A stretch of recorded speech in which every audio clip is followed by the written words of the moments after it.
At the Grand Gala, celebrating the company's 60th anniversary, just as I, the CEO, was about to step on stage to speak, my son grabbed a microphone and said, "You don't deserve that chairman's seat anymore because of the sins buried in your past." 380 guests froze as they looked up at the massive screen. A video started playing every detail of what happened years ago, the truth I thought I had buried for life. My son smiled like he had already won, until an old man stepped forward holding a USB drive, and then everything no one expected began to unfold. Before we begin, take a moment to drop a comment and tell me, is it morning, afternoon, or late night? Where you are right now, I read every single comment, and your presence here truly means something. A quick note. Some details in this story are fictionalized to highlight the deeper lesson. What matters most is the message it carries. On the night of November 1st, 2025, at 9:30 p.m., my 29-year-old eldest son destroyed me in front of 380 people. I am Theodore Prescott, 56 years old, CEO of Prescott Holdings, worth $2.4 billion. I was standing at Table 1 in the Plaza Hotel Grand Ballroom, receiving the Industry Leader of the Year award when Sterling stood up. Sterling Prescott, my eldest son, wore a Tom Ford tuxedo and held a wireless microphone with the expression of a man about to commit patricide. My mother, Constance, 81 years old, in a cream Chanel suit and an 8-carat diamond ring, sat across from me. The Iron Lady, who had ruled our family for 6 decades. Celeste, my wife of 30 years, sat beside me in a $14,000 emerald Cartier gown. Her hands trembled around a Bordeaux glass. Clarence Garrett, 71, and chairman of the board for 40 years, had just finished introducing me when Sterling's voice boomed through the ballroom speakers. "Before my father receives this award, there's something our whole family needs to know," Sterling said. His voice was calm, too calm. "And everyone here should know too, because transparency is Prescott's #1 value." I couldn't move. My legs had turned to concrete. "Sterling," my mother hissed. "Sit down now." He didn't sit. He opened his laptop. The 30-foot screen behind the stage lit up. First, an Ancestry DNA report. The words blurred for a second, then sharpened. Possible father. Paternity, 99.97%. Then a photograph. A 29-year-old man in a New York Philharmonic violinist's uniform. Black concert attire. A slight smile. And I saw at immediately my great-grandfather's nose. The distinctive shape Richard Alexander Whitmore I had passed down through 4 generations. And the eyes, my own eyes, the same eyes I'd looked at in the mirror for 56 years. "This is my father's biological child, with a woman named Simone Delaney," Sterling said through the microphone. "My father has kept this secret for 30 years.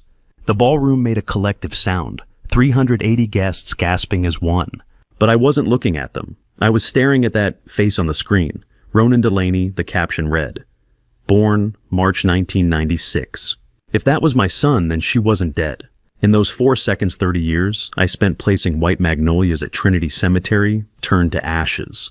I jumped to my feet. My hand slammed to the table. Gold tableware bounced 4 inches. The $4,800 Dom Perignon glass shattered on the plaza carpet. "She's alive!" I screamed. My voice broke. "Tell me, is she alive?" Tears were streaming down my face onto my Brioni tuxedo. I didn't care. 380 people were staring. I didn't care. My mother's face flushed red, then drained to deathly pale in 2 seconds. Her fingers gripped the silk napkin until her knuckles turned white. Celeste's hands shook. Bordeaux wine spilled across her gown, a red stain spreading across $14,000 of emerald fabric. Her lips trembled. She whispered something broken, barely audible. "Impossible. She's dead. I saw." She stopped, covered her mouth. Sterling's face changed. Confusion replaced certainty. "Wait," he said into the microphone. "What do you mean, Dad? She's dead, isn't she?" The Vivaldi Quartet had stopped playing. Margot Beaumont from the New York Times sat at table 11 with her camera raised. She would take 47 photos in the next 90 seconds. My mother stood abruptly. "Sterling, enough! Sit down now!" Her voice was steel. "One more word, and you're no longer a Prescott." Sterling opened his mouth, closed it. The microphone dropped from his hand. It screeched across the marble floor. That's when Vernon Townsend stood up. Vernon, 75 years old with silver hair and a black formal butler's suit, had raised me since I was 16. He'd been standing in the west corner of the ballroom 5 meters from table 1. Now, he took 6 slow, deliberate steps toward the center of the floor. He carried 3 things, a USB drive, a yellowed envelope, and a 4-page typed list. You're watching this unfold with me 380 guests, the press, my family, and none of us know yet that the man in the black suit walking toward us has waited 30 years for this moment. "Enough, Sterling," Vernon said. His voice cracked with emotion I'd never heard from him in 40 years. "You don't know what you're saying. Mr. Theodore, I should have said this sooner. 30 years ago." My mother clung to the table edge. "Vernon, sit down. Now. You have no right." Vernon didn't sit. He raised the yellowed envelope. "Madam," he said quietly, "I kept silent for 30 years because you threatened to kill her if I spoke. I kept quiet. She lived. And tonight, I cannot keep quiet anymore." The ballroom went silent. 380 people frozen. Vivienne, my pregnant daughter-in-law, in a plum Oscar de la Renta gown, sat at table 1 with her hand on her belly. I would learn later she had given Vernon that USB drive 12 minutes before this moment. Vernon stood in the center of the Plaza Grand ballroom, holding evidence that would destroy my mother and wife. Margot's camera clicked. Sterling's microphone lay on the floor, still live, amplifying the silence. I'll tell you what my family butler reveals next in 4 minutes. But before 380 Forbes elite guests and the press watch a fallen CEO break down, you need to know how I became this man. You need to know about the white magnolias I placed at Trinity Cemetery every September 14th for 30 years. You need to know about the fake tombstone with her name on it. You need to know why I screamed, "She's alive," like a man seeing a ghost. Before Vernon opens that yellowed envelope and plays the recording that will send my mother and wife to prison, before my eldest son realizes he's destroyed the wrong person, before I learn that the woman I mourned for 3 decades has been living 12 miles away in Brooklyn teaching piano. You need to go back with me. Go back 30 years. New York City. 1995. I was 26. She was 24. And everything was still intact. Every September 14th for 30 years, I woke at exactly 3:42 a.m. Let me show you what that looked like. September 14th, 2025. 2 months before the Plaza Gala. 2 months before Sterling would stand up with that microphone. I woke at 3:42 a.m. in the Prescott estate in Greenwich. My pillow was soaked with sweat. Beside me, Celeste slept undisturbed. She never asked about my September 14th absences. In 30 years of marriage, she never once asked. I dressed in the dark, gray wool pants, white Oxford, navy cashmere sweater. The same clothes every year, though I couldn't have told you why. The drive to Trinity Cemetery in Manhattan took 43 minutes at that hour. No traffic, just yellow streetlights and the hum of my Bentley on empty roads. Grave number 247 was in the northeast corner beneath a white oak tree. The headstone read, Simone Delaney, 1971 to 1995, 24 years old, beloved daughter. I placed white magnolias at the base of the stone. I always brought white magnolias, though I couldn't remember why.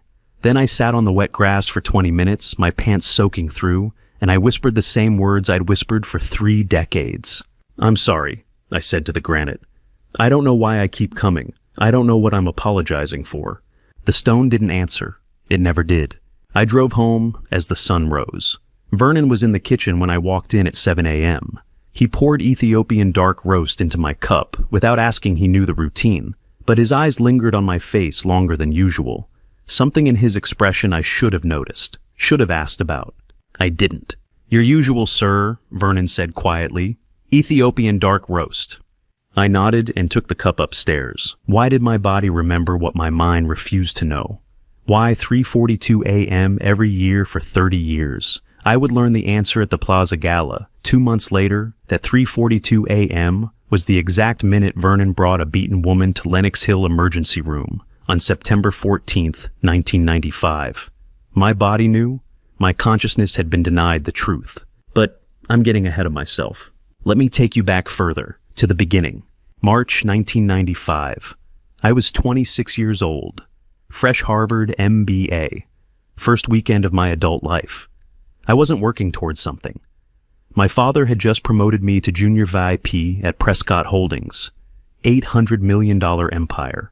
Legacy stretching back 4 generations. I should have been celebrating at the Yale Club or buying a penthouse in Tribeca.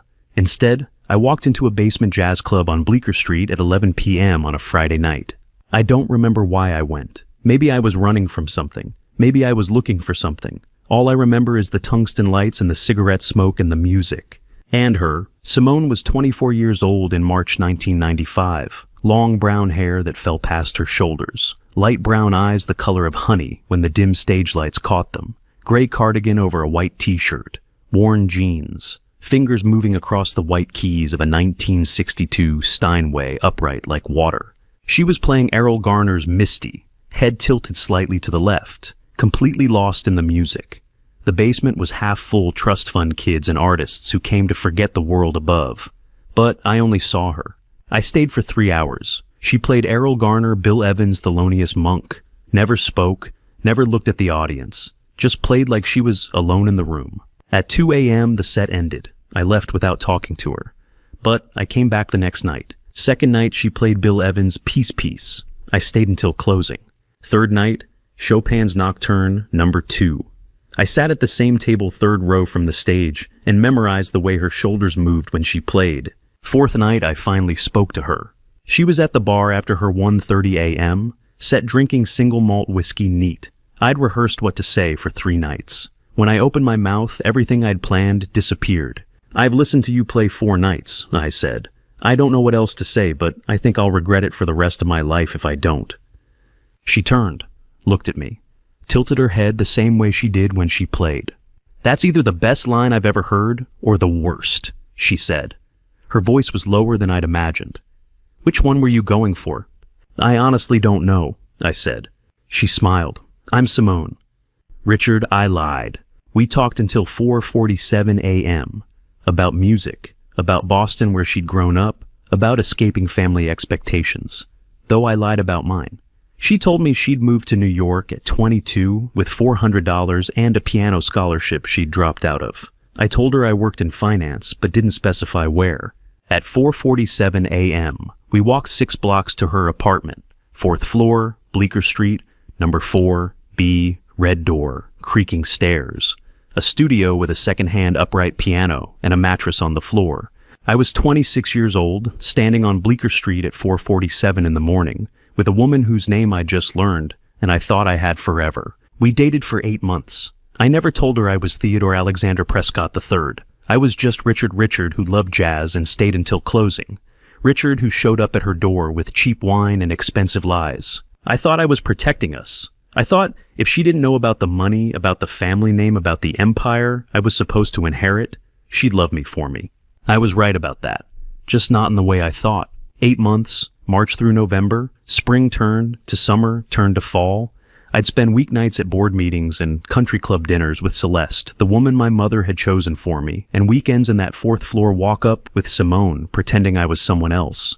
I didn't know those 8 months were all I'd have. I didn't know my mother would find out in August. I didn't know what she would do when she did. 30 years later, I can still smell the Camel cigarette smoke from that basement club. I can still hear her playing Misty.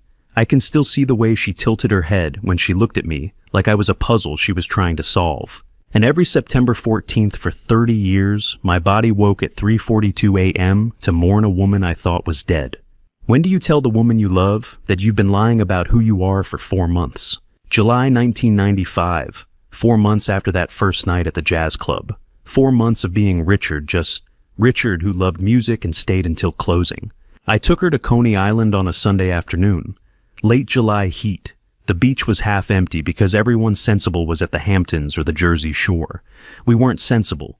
We sat on wet sand near the water shoes, off watching the Ferris wheel turn in the distance. Seagulls cried overhead. Waves crashed and pulled back. The sand was cold and gritty beneath us. I took her hand. "I need to tell you something," I said. She turned to look at me, brown hair tangled from the wind, honey-colored eyes catching the late afternoon sun, gray cardigan over a white sundress. "That sounds serious," she said. "It is. I'd rehearsed this for 3 days. I'd practiced in the mirror. I'd written it down and torn up the paper. Now, sitting on wet sand with her hand in mine, everything I'd planned disappeared. I'm not who I said I was, I started. Her hand tensed. I'm not Richard. That's not my name. I lied to you because I was afraid. The waves kept coming. The Ferris wheel kept turning. My real name is Theodore. Theodore Alexander Prescott III. I watched her face. She didn't move. My father is Theodore II. My great-grandfather built Prescott Holdings 60 years ago. Real estate, development. My family's assets are $800 million. I'm the heir. I'm supposed to take over when my father retires. Still nothing, just the sound of waves. I hid it from you because I was afraid you'd treat me differently. I wanted you to love me for me, not for the name or the money or the empire I'm supposed to inherit. I wanted to be just Richard who showed up at your door with cheap wine. I wanted to be the guy who stayed until closing. Her hand went still in mine. 30 seconds passed. Felt like 30 years. Theodore, she finally said. That's your real name, Theodore. Yes. Is Theodore Alexander Prescott III? Yes. She pulled her hand away. My heart stopped. Then I saw the tears. They fell onto the wet sand between us. She wasn't crying loudly. Just silent tears tracking down her face while she stared at the ocean. Say something, I whispered. Please. She turned to look at me. I love you, she said. Not your last name, not your family's money. I love you. The you who showed up 4 months ago and stayed through my entire set. The you who brings terrible wine and listens to me complain about broken piano keys. She clasped my hand again, tightly. But Theodore, her voice broke. I grew up in Yonkers. My father drove a taxi until he died when I was 16. My mother cleaned offices at night. I know what $800 million means. I know I'm not what your family expects. You're what I want, I said. That's not the same thing. She wiped her eyes with her free hand. If your family can't accept me, I don't want you to have to choose. I'll leave. I don't want to be the reason you lose everything. You're not a burden. I will be, to them. She looked at me. Are you sure about this? Are you sure about me? I was 26 years old, kneeling on wet sand at Coney Island, promising to protect a woman from a family I didn't yet know was capable of violence. I should have known. I should have seen what my mother was. But I was 26 and in love, and I thought love was enough. You're not a burden, I said. You're the future, my future. I took both her hands in mine, pulled her to standing. The sun was setting orange and purple, bleeding across the horizon. The Ferris wheel lights were starting to come on. I'll protect you, I said, from my family, from expectations, from everything. I promise. She looked at me for a long time. Then she stepped closer and put her arms around my neck. Okay, she whispered. Okay, Theodore. We stood there on Coney Island Beach until the sky turned dark and the stars came out. Then we walked back to the subway, holding hands. Back to her 4th-floor apartment on Bleecker Street. That night she lay with her head on my chest in her studio apartment. Is your mother scary? She asked quietly. Will she hate me? I laughed. Actually laughed. Pulled her closer. I'll protect you, I said. I promise. She's traditional and demanding, but I'll handle it. I'll talk to her. I'll make her understand. When? Soon. Not yet. Let me have a little more time with just us. Then I'll tell my family. I'll make them understand that you're not negotiable. She was quiet for a moment. I love you, Theodore, she said. I love you too. Have you ever made a promise you were certain you could keep? I had. I was wrong. The promise I made on that beach would haunt me for 30 years. The promise to protect her. The promise that I'd handle my family. The promise that love was enough. I made a promise at Coney Island that afternoon. I promised to protect her from my family, from expectations, from shame. I broke it. A month after that sunset, my mother would discover that Simone existed. A private investigator would hand her photographs of me walking into that 4th-floor apartment at 2 a.m. Photographs of us at the jazz club. Photographs of Coney Island. 2 months after that beach conversation, my mother would make her own promise. And unlike me, she would keep it. But I didn't know that yet. That night in July, lying in Simone's apartment with her head on my chest, I thought I was invincible. I thought love conquered everything. I thought the Prescott name and the empire and the expectations could be managed with logic and determination. I was 26 years old and I knew everything. 30 years later, I know nothing except this. I made a promise at Coney Island. I broke it, and I still can't forgive myself. 1 month after Coney Island, my mother discovered Simone existed.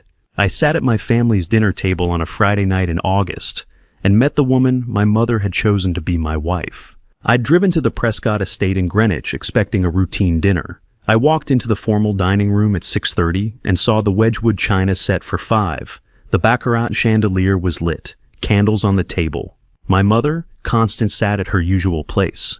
My father, Theodore II, sat silent beside her, 58 years old, married to Constance for 33 years, and long ago neutered of any opinion that contradicted hers. My great-grandfather Richard I sat at the head of the table, 86 years old, the man who built Prescott Holdings in 1935, now too frail to stop his daughter from destroying what he'd taught me family meant. And beside my great-grandfather sat a woman I'd never met. She was 25, navy dress, pearl earrings, blonde hair pulled back in a French twist, perfect posture, practiced smile. Theodore darling, my mother said, sugar-coated steel. So glad you could join us. This is Celeste, daughter of Edward and Catherine Ashford from Connecticut. Wonderful family, old money, very respectable. Celeste stood and extended her hand. Her smile was rehearsed. It's lovely to finally meet you, Theodore, she said. Your mother has told me so much about the family business. I shook her hand automatically, looked at my mother. Your future wife, Constance, finished. My fork froze halfway to my mouth. I'm sorry, what? Sit down, Theodore, my mother said. Let's have a civilized dinner before we discuss details. The room tilted. I sat. My great-grandfather's eyes met mine across the table. He knew. I could see it in his face. He knew this was wrong. Dinner was roasted duck. Constance made pleasant conversation about Connecticut society and the Ashford family's investment portfolio. Celeste laughed at appropriate moments. My father said nothing. I couldn't taste the food. After dessert, my mother folded her napkin. I hired someone to follow you for 3 months. Theodore, she said. Her voice was ice. I know about the jazz club. I know about the girl. I know about the 4th-floor apartment on Bleecker Street where you've been spending your Tuesday and Thursday nights. My blood went cold. Her name is Simone Delaney, 24 years old, pianist, dropped out of a music scholarship. Father was a taxi driver, mother cleans offices. She recited it like a grocery list. Unsuitable in every way. Celeste's smile didn't waver. She'd known. She'd known before she walked into this room. I was 26 years old, sitting at a table where 4 generations of Prescott men had made decisions, and my mother was making mine for me. You will end that relationship immediately, Constance said. You will marry Celeste, 6 months from now, November. That is the only condition under which you remain a Prescott. No, I said. My mother didn't blink. Excuse me, I said no. My voice was shaking. I'm not marrying someone I've never met. I'm in love with a pianist from Yonkers whose father drives a taxi. Constance's laugh was sharp. Don't be naive, Theodore. You're 26 years old. You'll be CEO of this company in 10 years. You need a wife who understands that world. Celeste understands. I stood from the table. I love her. I'm not leaving her. I'm not marrying a stranger because you decided my life for me. Then you'll lose everything, Constance said calmly. The name, the money, the company, the future, all of it. You'll be nobody. And that pianist will be with a man who has nothing to offer her except broken promises and poverty. My great-grandfather finally spoke. His voice was weak. Constance, he said.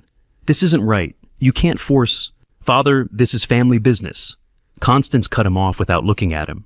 Stay out of it. She turned back to me. You have until the end of the month to decide. Marry Celeste or I'll have the lawyers draft disinheritance papers. You'll have nothing, and neither will she. I walked out. I drove back to Manhattan, back to Bleecker Street. Simone was practicing Chopin when I walked in. She looked up and smiled. You're early, she said. I thought Friday was family dinner. I couldn't tell her, not yet. I kissed her and told her I'd left early because I missed her. I said no for a week. I meant it. I thought I meant it. But my father called every day. The lawyers sent letters. My mother's deadline approached. And every time I looked at Simone in that 4th-floor walk-up with the second-hand piano and the mattress on the floor, I thought about what my mother had said. Without the Prescott name, I had nothing. No money, no connections, no future except what I could build from scratch. And Simone, who grew up in Yonkers with a taxi driver father and a mother who cleaned offices, would be with a man who couldn't protect her from poverty. My mother knew that. She'd already won. When does a man become complicit in his own cowardice? The moment he chooses money over love, or the moment he tells himself he's choosing for someone else's good? I told myself I was protecting Simone. I told myself that without the Prescott fortune, I'd drag her down into poverty with me. I told myself that my mother would find a way to destroy her if I didn't comply. I told myself a lot of things. The truth was simpler. I was afraid. I was 26 years old, and I'd never been anything except a Prescott. I didn't know how to be nobody, and I couldn't imagine asking Simone to love a nobody. September 1995, 1 month after that dinner. I called my mother. "I'll do it," I said. "I'll marry Celeste." There was a pause. "Good," Constance said. "I'll handle the rest." "What does that mean?" "It means I'll make sure the pianist understands you're no longer available. Don't worry about the details, Theodore. I'll take care of everything." She hung up. I sat in my office staring at the phone for an hour. I didn't go to Bleecker Street that night, or the next night. I was a coward. I said no. I stood from that table, walked out of that dining room, and said no. I said it for a week. I thought I meant it. But Prescott blood doesn't say no to 4 generations of wealth and power and expectation. A month later, September 1995, I called my mother and said yes. And the moment I said yes to Celeste, I sentenced Simone to death. My mother tried to buy Simone's silence for $500,000 in cash. I didn't know that until 30 years later, but I'm telling you now because you need to understand what I couldn't see then. Early September 1995, Sunday morning, 10 a.m. I was at the Prescott estate pretending to review wedding invitations with Celeste. My mother was standing outside Simone's 4th-floor apartment on Bleecker Street. She'd brought her attorney, Hartwell, 62 years old, gray suit leather briefcase, 30 years of making inconvenient problems disappear for wealthy clients. Simone answered the door in sweatpants and an oversized t-shirt, no makeup, hair pulled back. She'd been crying. She hadn't heard from me in a week. My mother didn't introduce herself, just walked in. Hartwell followed, set his black briefcase on Simone's kitchen table, opened it, $500,000, cash, bundled hundreds, stacked neat. $500,000, my mother said. Her voice was ice. "You leave New York. You never see my son again. You never contact him. Sign the NDA. This is all I ask." Simone's hands trembled, but she stood tall. "I love him," she said. "I don't want your money. I need to tell him..." "Tell him what?" my mother interrupted. "That you trapped him. He's engaged to Celeste. November wedding. He's moved on. You should too." Simone's face went pale. She didn't know. I hadn't told her. I was a coward who had disappeared without explanation. "I don't believe you," Simone whispered. "Call him," my mother said. "Ask him yourself, or take the money and leave with dignity." Simone shook her head. Tears fell. "I don't care about the money. I love Theodore, and She stopped.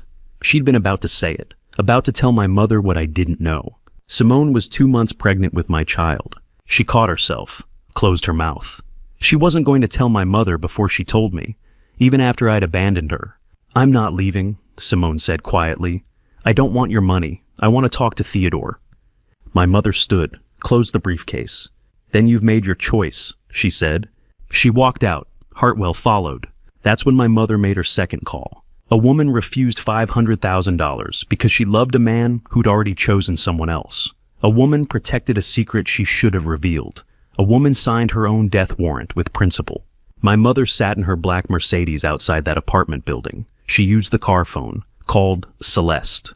"The girl refused," my mother said. "She's pregnant. I'm certain of it.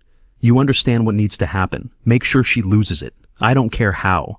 Celeste was my fiancée of 1 week, 25 years old, eager to please her future mother-in-law, eager to secure her place in the Prescott family.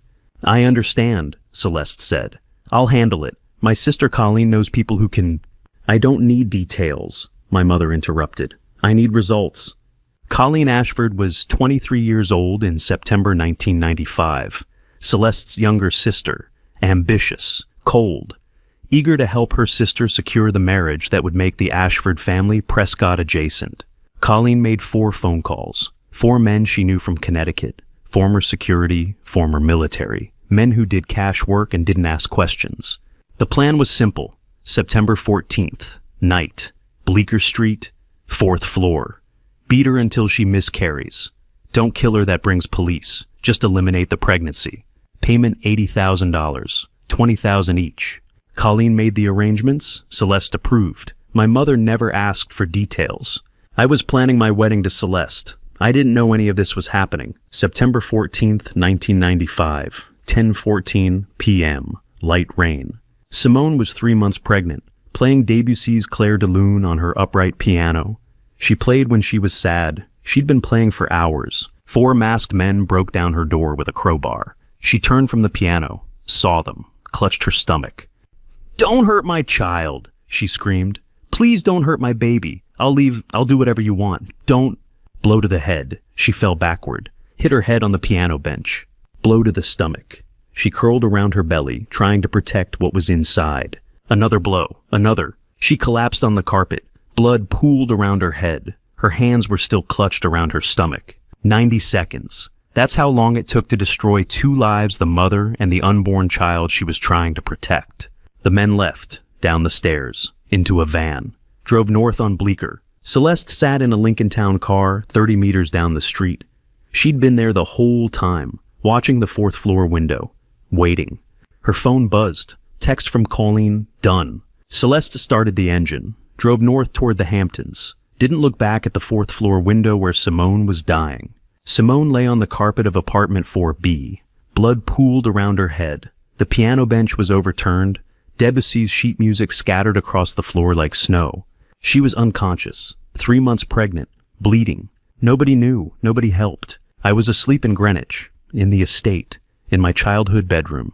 I'd gone to bed at 10 p.m., reviewing wedding seating charts.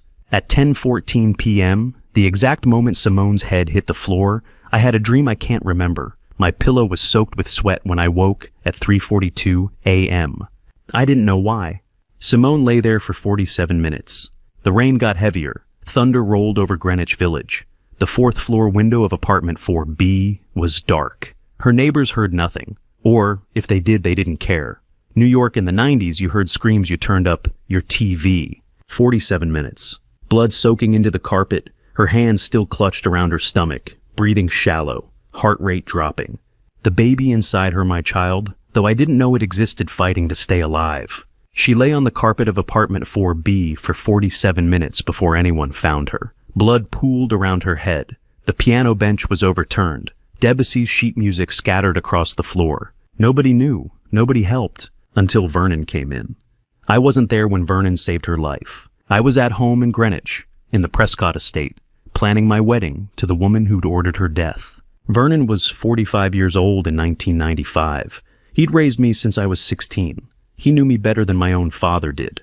And on September 14th, 1995, at 11:08 p.m., he saved the woman I loved. He was delivering contract papers to my old Bleecker Street address. I'd asked him to pick up mail I'd left behind when I stopped going there. When I abandoned Simone without explanation.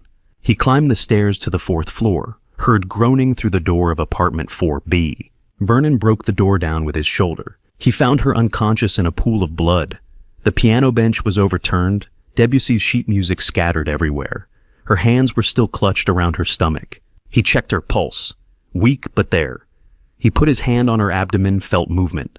The baby was still alive. Vernon carried her down 4 flights of stairs, flagged a taxi on Bleecker Street, gave the driver a $100 bill, and told him to drive to Lenox Hill Hospital.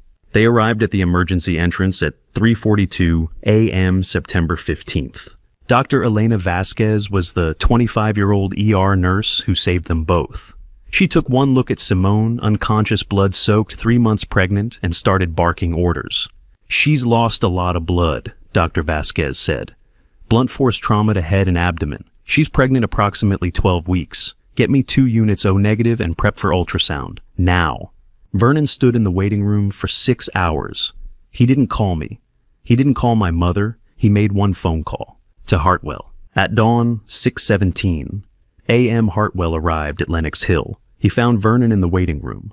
"How is she?" Hartwell asked. "Alive," Vernon said. "Barely. The baby survived. But if Mrs. Prescott knows she's alive..." "She can't know," Hartwell interrupted. Ever, or Constance will finish what she started. Vernon looked at him. You knew, Vernon said quietly. You knew what they were planning. Hartwell didn't deny it, just stood there in his gray suit with his leather briefcase. I brought papers, Hartwell said. $500,000. The girl was supposed to take it and leave. She refused. What happened after that, I didn't know the details. But I'm not surprised. Vernon carried a secret for 30 years that would have changed everything he knew. She was alive. He knew where she was, and he chose silence because silence kept her breathing. We need to make her dead, Hartwell said. Officially, death certificate, newspaper obituary, grave marker, everything Constance needs to believe the problem is solved. That's fraud, Vernon said. That's survival, Hartwell corrected. The girl disappears. New identity, new city. Constance gets her proof. Theodore gets his grief. Everyone moves on. And the girl stays alive. Hartwell spent $30,000 creating a fake death. Death certificate Simone Delaney. D.O.B. 1971. D.O.D. September 14th, 1995. Newspaper obituary. Young woman dies in Bleecker Street car accident. Grave marker Trinity Cemetery plot 247. Simone Delaney, 1971 to 1995. Beloved daughter. The watch my Cartier watch, the one I'd given Simone in July. Hartwell kept it as evidence. Proof for my mother that Simone was really dead. Simone woke up September 23rd, 9 days after the attack. She didn't remember what happened. Concussion and trauma had erased September 14th from her memory. She only remembered playing piano, then waking up in a hospital bed. Where's Theodore? She asked Vernon. Her hand went to her stomach. I need to tell him about Miss Delaney, Vernon said quietly. I'm sorry. Mr. Theodore is engaged to someone else. He's moved on. He asked me to tell you that he can't see you anymore. It was a lie. I never said that. Vernon said it to protect her. Because if she went back to me, if she tried to tell me about the baby, my mother would find out she was alive. And next time, Vernon couldn't save her. Simone left the hospital September 28th, changed her name, kept only her last name, Delaney, moved to Brooklyn Heights.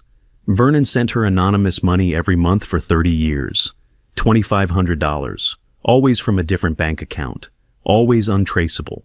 I knew none of this. September 23rd, 1995. I was in my great-grandfather's reading room at the Prescott Estate, going over wedding seating charts with Celeste, 1 month until the ceremony. My mother walked in. She was carrying a small leather box. Theodore, she said. Her voice was soft, sympathetic. The police found this at an accident scene on Bleecker Street, September 14th.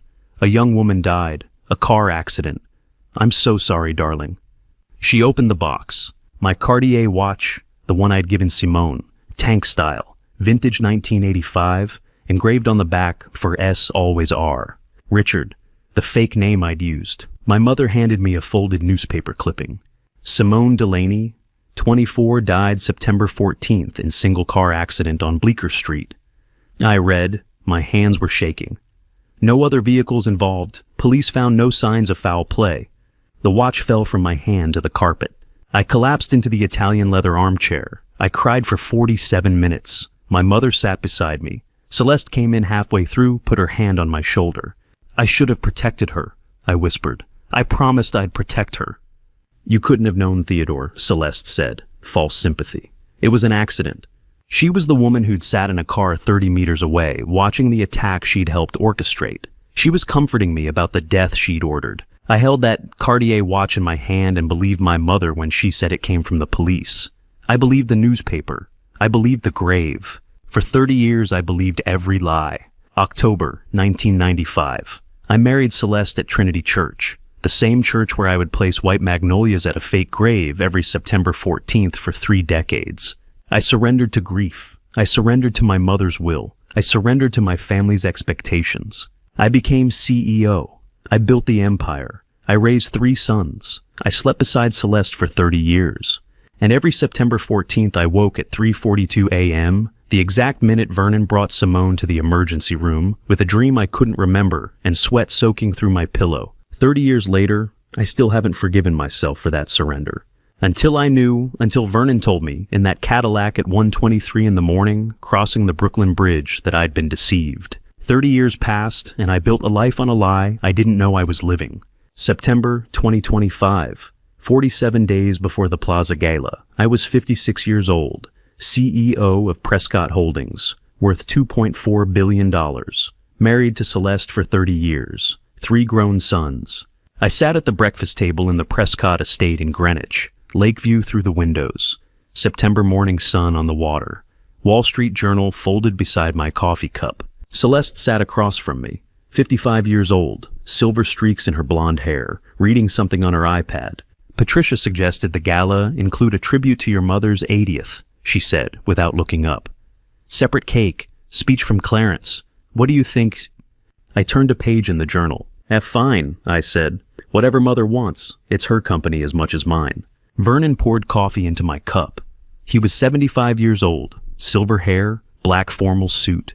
He had been with our family since before I was born. Your usual, sir, Vernon said. Ethiopian dark roast. His eyes lingered on Celeste for 2 seconds longer than necessary. I didn't notice. I was reading about interest rates. Vermon knew. He'd known for 30 years. He poured coffee for the woman who'd ordered Simone's death and served breakfast to the man who mourned her at a fake grave every September 14th. He watched us live our lie and said nothing, because saying something would have killed her. How does a man live 30 years in a lie without knowing? The same way a body wakes at 3:42 every September 14th. Knowledge buried so deep consciousness can't reach it. Late September 2025, 30 days before the gala. Prescott Tower, 52nd floor, conference room overlooking Central Park, floor-to-ceiling windows, mahogany table, 12 leather chairs. 4-hour planning meeting. My mother Constance sat at the head of the table, 81 years old, cream Chanel suit, 8-carat diamond ring catching the light. The Iron Lady, 6 decades ruling our family. Clarence Garrett sat to her right, 71. Chairman of the board for 40 years. Gray suit, steady hands. The man who would introduce me for the Industry Leader Award before Sterling stood up. Margaret Klein from the Plaza Hotel sat across from me, 52 years old, senior event planner, 28 years orchestrating Manhattan's elite celebrations. She had no idea she was planning the public destruction of the family paying her. The Plaza Grand Ballroom accommodates 380, comfortably, Margaret said, presenting her iPad. 38 tables of 10, Veuve Clicquot for cocktails, Dom Perignon for dinner, live string quartet, 30-foot video screen for the tribute montage, budget estimate $470,000 for the evening. Acceptable, my mother said. She straightened her Chanel jacket. This event will shake New York. 60 years of Prescott Holdings, my 80th birthday. Theodore's industry leader recognition, the Times, the Journal, Bloomberg, everyone will be there. Clarence reviewed the guest list on his tablet. Confirmed RSVPs from 3 Forbes 400 families, he said. 2 federal judges, the Manhattan DA, Goldman Sachs chairman. This will be the business event of the year. I signed the budget approval without reading it. $470,000 for a party where my eldest son would destroy me. I had no idea. Table arrangements, my mother said. She pulled up the seating chart. Table 1, immediate family. Theodore, Celeste, myself, the 3 boys, and Vivienne. Table 2, the Ashford Celeste's parents and sister. Table 5, Pastor Reyes from Trinity Church.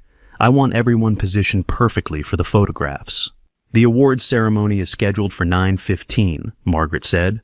Clarence will give the introduction, 5-minute speech, then the industry leader presentation, video tribute playing on the screen behind you. Very moving. Menu, my mother asked. Poached salmon for the first course, filet mignon for the main, chocolate soufflé for dessert, all paired wines. Perfect, my mother said. I approved everything. Wasn't really listening. I was thinking about quarterly reports, about the board meeting the following week, about whether Sterling was ready for more responsibility. Sterling, 29 years old, senior VP, my eldest son.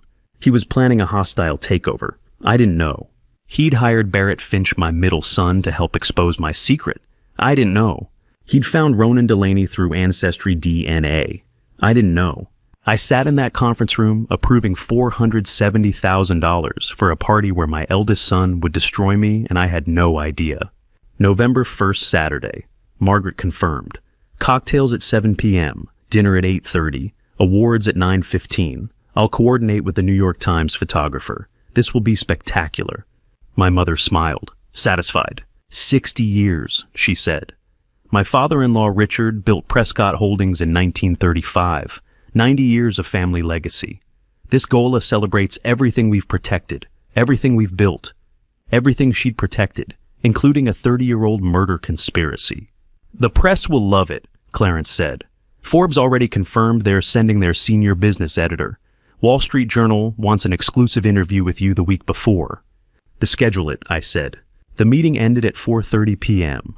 I signed the contracts, shook Margaret's hand, told her it all looked excellent. I rode the elevator down to the parking garage, got in my Bentley, drove home to Greenwich. Celeste was in the garden when I arrived. She asked how the meeting went. It's fine, I said. Everything's set. Mother's happy. Margaret says it'll be the event of the year. Good, Celeste said. She was wearing gardening gloves, pruning roses. I want everything perfect. Your mother deserves it. The woman who'd sat in a car watching men beat Simone unconscious said, my mother deserved a perfect party.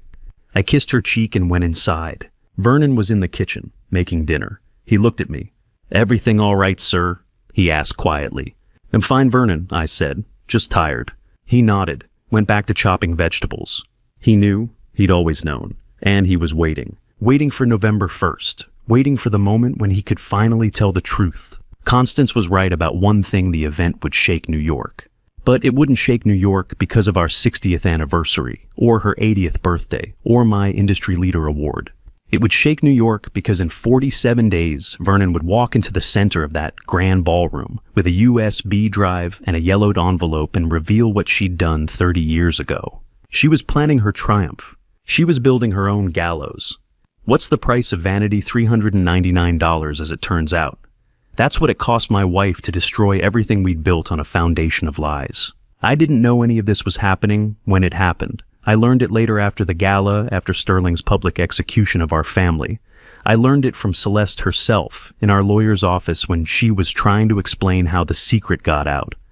She sat across from me in that 40th floor conference room and told me about the magazine article that started it all. August 27th, 2025. 11 p.m. Celeste was in our Greenwich bedroom with a glass of Sancerre and the September issue of Vanity Fair. She'd told me she was going to bed early. I was in my study reviewing acquisition proposals. What she was actually doing was reading a 12-page spread about how Manhattan's elite families were using genetic testing to document their bloodlines for posterity. The Vanderbilts had done it. The Astors had commissioned heritage albums with DNA analysis. Caroline Herrera's granddaughter had traced her lineage back to Spanish nobility. The article called it the new status symbol, scientific proof of your place in history. Celeste saw an opportunity. Sterling's wife Vivienne was 4 months pregnant with our first grandchild. Celeste imagined a leather-bound heritage book she could present at the baby shower in December. A family tree with genetic confirmation, professional calligraphy, historical records. Something that would make the other grandmothers at the club jealous. Something that screamed Prescott permanence. She ordered the Ancestry DNA kit that night, paid $399 with her Amex. Selected expedited shipping. The package arrived at our Greenwich house on August 29th, a Friday. That evening, Sterling came to the house for dinner. We did that sometimes, the four of us, me, Celeste, Sterling, Vivienne. Constance usually joined us, but she was in the Hamptons that weekend. I remember we had Chilean sea bass. I remember Vivienne talked about nursery colors.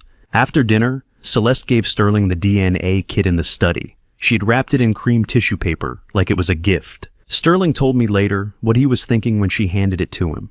He was thinking about the Tribeca office lease renewal. He was thinking about the Singapore expansion budget. He was thinking his mother had finally lost her mind with the pregnancy hormones by proxy.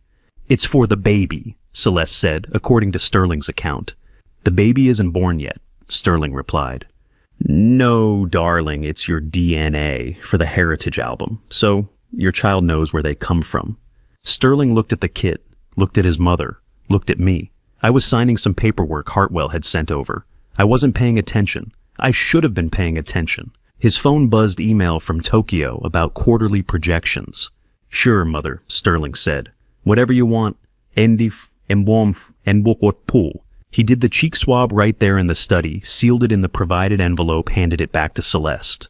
The whole thing took 90 seconds. 90 seconds to detonate 30 years of carefully constructed lies. Celeste mailed the sample the next morning from the Greenwich post office. Tracking number 940511822350784213. I have that number memorized now.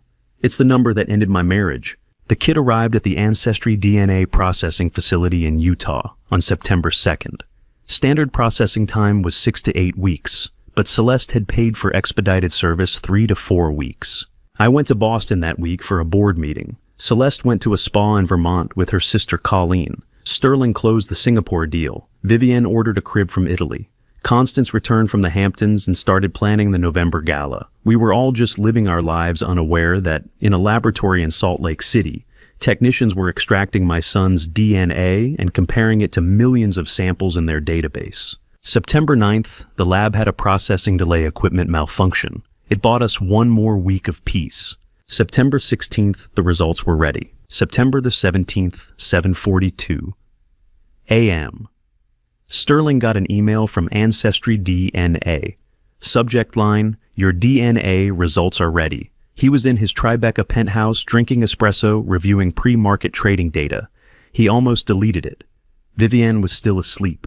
He had a conference call in 20 minutes. He clicked the link. Sterling told me later that he stared at the screen for 3 full minutes before his brain processed what he was seeing. The results showed his ethnicity estimate Western European expected. Medical predispositions, nothing remarkable. And then, at the bottom, the section that changed everything: DNA matches.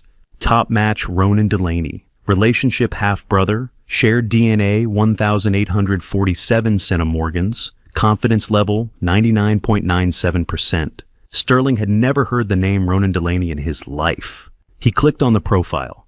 Age 29, born September 1995. Lived in Brooklyn. Occupation software architect, mother Simone Delaney. Sterling opened a new browser tab, typed Simone Delaney obituary 1995 into Google, found the fake notice Hartwell had planted 30 years earlier. Died September 14th in a car accident. Survived by infant son, Ronan. Sterling opened a third tab. Searched Theodore Prescott, 1995. Found a New York Times wedding announcement from October 1995. Me and Celeste. The math was obvious. Here's what Sterling did next. He didn't call me. He didn't call Celeste. He didn't have an emotional crisis about discovering a secret half-brother. He opened an encrypted folder on his laptop, created a new file, named it a father_project_Q4_2025, and he started planning. Because Sterling didn't see a family secret, he saw leverage. He saw a hostile takeover opportunity. He saw a way to take Prescott Holdings from his father and install himself as CEO before his 30th birthday. He saw a weapon and he picked it up. The woman who buried that girl 30 years ago dug her up herself with a $399 kit. The most dangerous person in any negotiation is the one who doesn't need anything from you. And on September 23rd, 2025 at 11:47 p.m., my son became that person. I didn't know about that night until 6 weeks later when Vernon showed me the laptop forensics. By then, it was too late. By then, Sterling had already destroyed me in front of 380 people.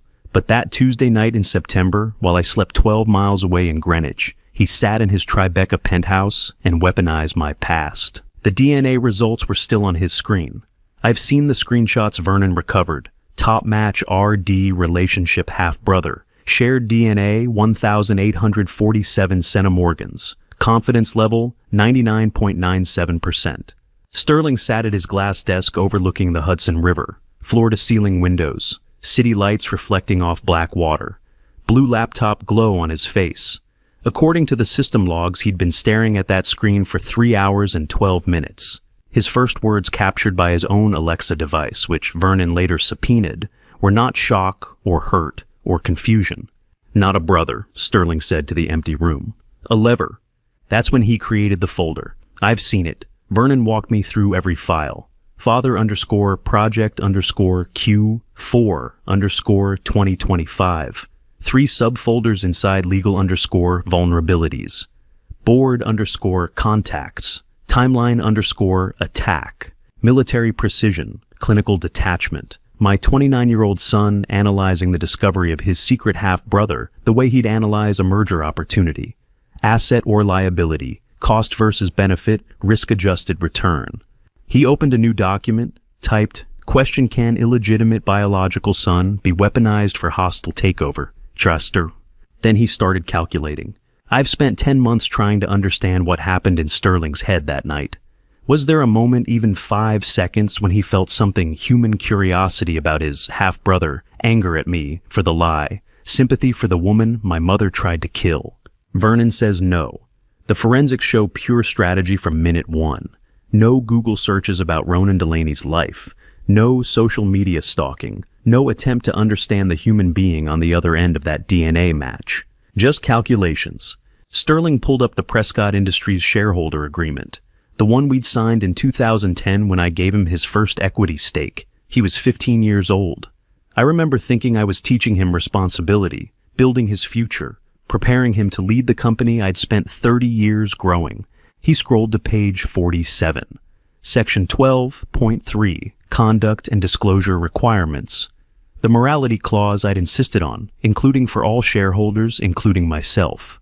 Any concealment of material family information that could affect fiduciary duty constituted grounds for forced divestment.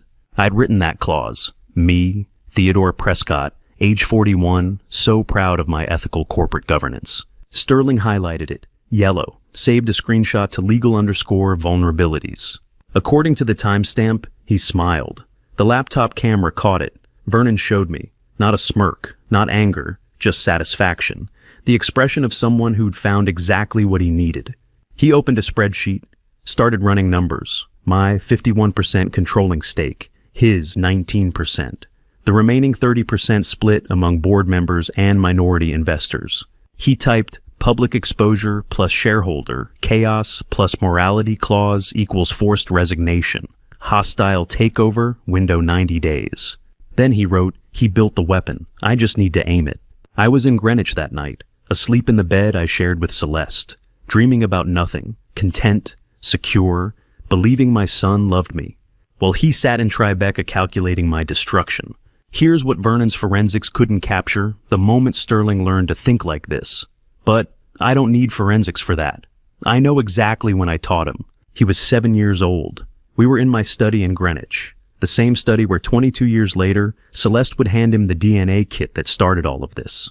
I was teaching him chess. We had the board set up on my desk. Sterling had just lost his queen to one of my bishops. He was crying not loud, just tears running down his face. 7-year-old frustration. It's just a game, I told him. But I lost my best piece, he said. I moved my own queen into a vulnerable position. Let him take it with his rook. The queen isn't your best piece, I said. Neither is the king. They're all just pieces, Sterling. You sacrifice anything if it wins the game. He stopped crying, looked at the board. Even my own king, he asked. Especially your own king, I said. That's how you win. He checkmated me 3 moves later. I was so proud. 22 years later, at 11:47 p.m. on September 23rd, 2025, Sterling whispered to his empty Tribeca penthouse, "Thank you, Dad, for teaching me everything." Then he went back to his calculations. He opened his calendar, sent 3 encrypted meeting invitations within 10 minutes. September 24th with Clifford Harrington. Clifford had served on Prescott Industries board for 11 years, long enough to know where every skeleton hid corrupt enough to sell the map. September 26th with Sebastian Cross. Sebastian ran Crosstech, our biggest competitor, and had been trying to acquire Prescott Industries since 2019. September 28th with Barrett Finch. Barrett was the kind of PR strategist who could make a scandal look like a public service, or turn a family dinner into a feeding frenzy. Each meeting labeled innocuously. Q4 strategy, market analysis, communications review. Sterling created a master timeline.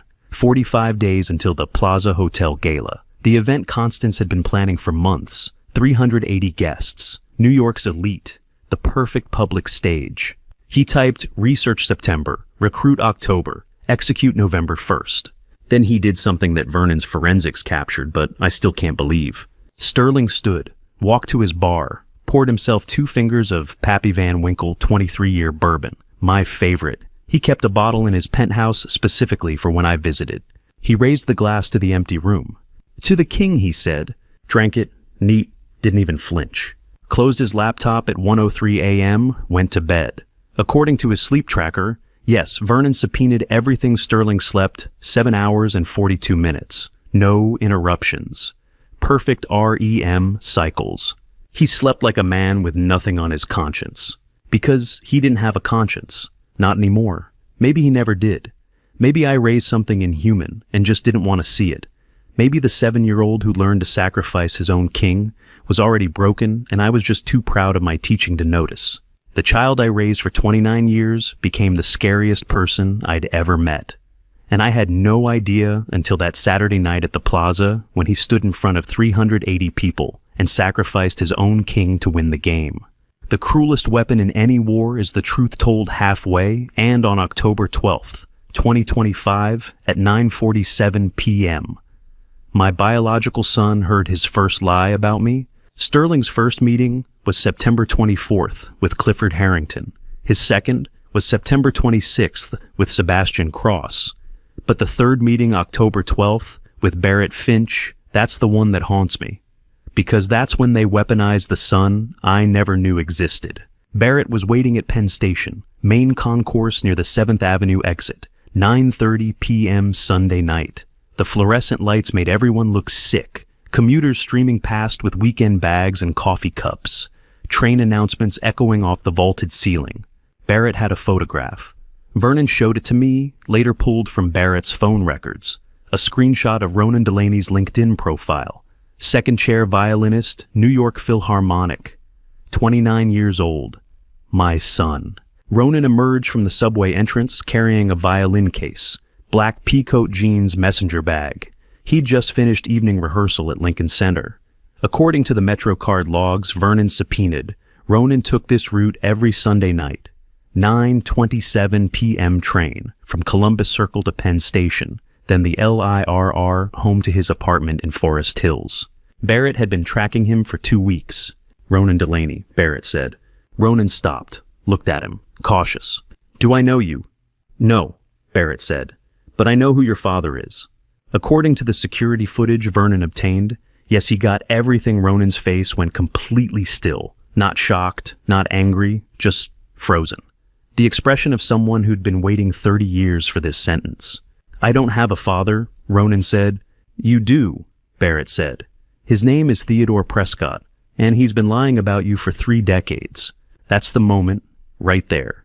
9:47 p.m., October 12th. The moment Barrett told the first half of the truth and buried the second half so deep my son would never find it. Barrett was following a script. Vernon recovered it from Sterling's encrypted files. Every word planned, every pause calculated. Sterling had written it himself. Surgical precision targeting Ronan's exact vulnerability. My mother never told me his name, Ronan said. His voice was quiet, Penn Station chaos flowing around them. She died when I was born. I know, Barrett said. September 14th, 1995. Car accident. Theodore Prescott abandoned her 2 weeks before you were born. She was 24 years old. He was 26. He came from money. She came from nothing. He left her to die alone. Every sentence was truth. Every sentence was a lie. Yes, Simone died September 14th. Yes, she was 24. Yes, I was 26. Yes, I came from money. But I didn't abandon her. I didn't know she was alive. My mother tried to have her killed. My wife's sister helped arrange the attack. Hartwell faked her death. Vernon saved her life and hid her from me for 30 years. Barrett didn't mention any of that. How do you know about my mother? Ronan asked. Barrett smiled. The smile of someone about to deliver a line Sterling had written specifically for this moment. Because Celeste Prescott is my mother, Barrett said. Theodore's wife. And she told me everything he did to yours. That was the twist. The script's masterpiece. Making Celeste the truth teller. Positioning her as Ronan's ally. Hiding the fact that Celeste had ordered the attack that nearly killed Simone and destroyed both our lives. Ronan set down his violin case, leaned against the wall, put his hand over his mouth. "I need to sit down," he said. They went to the Amtrak waiting area, sat on the plastic chairs under the departure board. Barrett bought him water from a vending machine. "Why are you telling me this now?" Ronan asked. "Because Theodore Prescott is being honored at a gala in 3 weeks, Barrett said. November 1st, Plaza Hotel. 380 guests, New York's elite celebrating him like he's some kind of hero. And I thought you should know what kind of man he really is." Ronan drank the water, stared at the departure board without seeing it. "I've wondered my whole life," he said. "Who he was, why he never came, if he even knew I existed." He knew Barrett lied. He just didn't care. That was the moment I understood when Vernon showed me the transcripts 6 weeks later, sitting in his office after everything fell apart. Sterling wasn't just destroying me. He was weaponizing the son I never knew, turning Ronan's 30 years of grief into ammunition, making my biological child hate me before I ever got the chance to meet him. Barrett gave Ronan his business card, scheduled a second meeting, October 19th, 1 week later. Told him to think about whether he wanted justice. Ronan took the card. 3 hours later, 11:15 p.m. Sterling was 47 floors above Fifth Avenue in Sebastian Cross's glass conference room. Manhattan skyline glittering through floor-to-ceiling windows, mahogany table, leather chairs, the smell of expensive cigars and older money. Clifford Harrington sat across from Sterling, with 14 pages of agreements spread in front of him. 6 months as CEO, Clifford said, reading the terms. "Then you take chairman's seat. That's the deal, was ça?" "And that's the deal," Sterling said. 14 pages, sign everyone. Sebastian Cross stood by the window, silent, watching. He'd already signed his portion White Knight investor fallback position if the hostile takeover hit legal complications. 20% equity stake, $600 million commitment. Clifford picked up the pen. Mont Blanc, Sterling's gift. The kind of detail my son never missed. "And Theodore's 51%, Clifford asked. "Goes to the company for restructuring," Sterling said. "You'll manage the transition. I'll manage the vision. Sebastian manages the capital. Everybody wins." "Except Theodore," Clifford said. Sterling smiled. "Except Theodore?" Clifford signed page 1, then page 2, then 3, 4, 5, the sound of pen on paper, each signature another nail in what he thought was my coffin. He signed all 14 pages in 12 minutes. Sterling shook his hand. Sebastian poured scotch. They toasted the future of Prescott Industries under new management. None of them knew what I'd signed in 2022. You're wondering why I didn't see this coming. So was I. Until Vernon showed me what I'd signed 3 years earlier. Third quarter 2022 routine audit authorization. Board compliance review. External contact documentation for all shareholders and board members. Every meeting, every consulting fee, every conversation with potential acquirers. Clifford's 11 meetings with Sebastian Cross between 2022 and 2025. $50,000 per consultation. $550,000 total. Off the books. Undisclosed. All documented, all time-stamped, all sitting in a legal file Clifford forgot existed. Clifford signed 14 pages that night. He forgot one thing I'd also signed 14 pages. In 2022, nobody has forgotten more than him. What would you do if you found proof your mother destroyed the woman you loved, and you had 7 days to decide whether to look? Clifford signed his future away on October 12th. I didn't know that yet. Wouldn't know for 3 more weeks. But on October 25th, 1 week before the Plaza Gala that would destroy everything I got my chance to know. I got my chance to ask the right questions. I got 7 days to stop what was coming. I chose not to look. Constance called me to her reading room that Saturday afternoon. 3:47 p.m. October light streaming through the tall windows of the Greenwich estate. She was sitting in her wingback chair with a stack of note cards working on her 81st birthday speech for the gala. She'd asked me to come help her organize the family stories. "The photos from your father's 60th birthday should be in there," she said, pointing to the Mosler safe behind her desk. "Second shelf, the Burgundy album. I'd opened that safe 1,000 times. Knew the combination by heart. My father had installed it in 1957 original model, built like a bank vault. Constance kept the important things there. legal documents, jewelry, photo albums from the decades when our family still looked happy. I spun the dial. 23 right, 41 left, 17 right. The bolt clicked. Heavy door swung open with that particular smell old metal and preserved air and leather binders that hadn't seen daylight in years. The albums were on the second shelf exactly where she said. I pulled out the burgundy one. September 1987, my father's 60th birthday party. 300 guests at the Greenwich estate. I was 18 years old in those photos. Still believe my parents' marriage was real. My hand touched something underneath the album stack. Brown leather file folder, legal size. I pulled it without thinking. The way you pull something that's slightly out of place. The way you straighten a picture frame that's tilted 1 degree. I should have closed the safe the moment my hand touched that leather, but I opened it instead. The first page was a typed invoice. Hartwell Legal Services letterhead. Date: October 2nd, 1995. Amount $185,000. Paid in full. My heart kicked against my ribs. Sweat broke across my temples. My hands started trembling before my brain understood why. I read 3 lines down. R.E.S. Delaney Matter. Arrangements as discussed. Services rendered September 14th to 30th, 1995. S. Delaney. Simone Delaney. The woman I was supposed to forget. The woman who died in a car accident 30 years ago. The woman whose grave I visited every September 14th at 3:42 a.m. because that was the time the police said she died. Her name, on an invoice, in my mother's safe. $185,000. Arrangements as discussed. I stopped breathing. Not metaphorically. Literally stopped. 4 full seconds. I timed it later in therapy when I was trying to understand the moment my brain chose denial over truth. Behind me, Constance shifted in her chair, still working on note cards, humming something, unaware. I stared at the invoice, tried to make the words mean something else, anything else. Legal consultation, estate planning, charitable donation in Simone's memory. There were explanations, innocent explanations. 17 innocent reasons Hartwell might have billed my mother $185,000 in October 1995 for services rendered in September 1995 regarding Simone Delaney, who supposedly died September 14th. 17 reasons that weren't what I knew it was.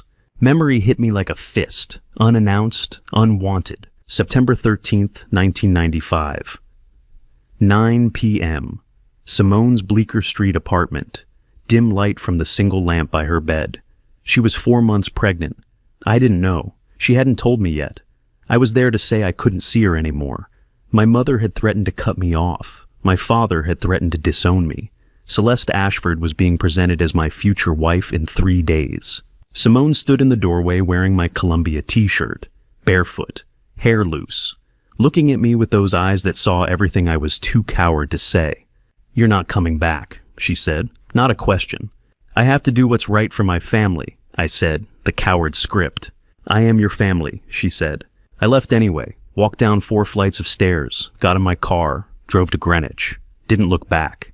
The last thing she said was, "I'll wait for you."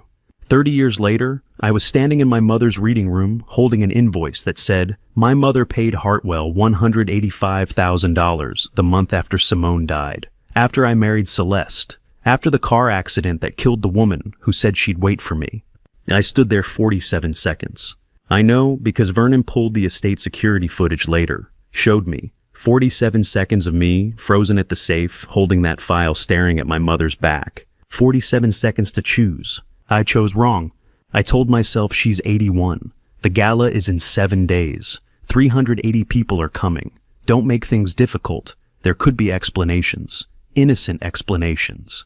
I returned the file to its exact position under the photo albums, closed the safe, spun the dial, erased the combination from the afternoon, picked up the Burgundy album, turned to my mother. "Found them," I said. My voice sounded normal. 1995, Dad's 60th. Constance looked up from her note cards, smiled. "Perfect," she said. "Thank you, darling." I sat beside her for 45 minutes. We went through the photos, laughed at my father's terrible golf swing, marked 3 pictures she wanted to reference in her speech. I didn't mention the brown leather file, didn't ask about September 1995, didn't say Simone's name, chose peace over truth, chose comfort over courage.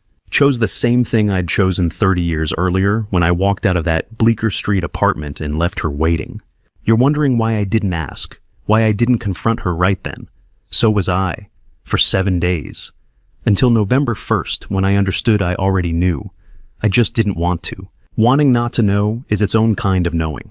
I drove home to Greenwich that evening, had dinner with Celeste. We talked about the gala, the menu, the seating chart, whether Constance's speech would run too long, normal things, comfortable things, safe things. I didn't tell her what I'd seen. Didn't call Vernon, didn't call Hartwell, didn't go back to the estate and demand answers. I had 7 days to stop everything, 7 days to ask one question, 7 days to choose truth over the lie I'd been living for 30 years. I chose to believe my mother. That was the second mistake of my life. The first was 30 years ago.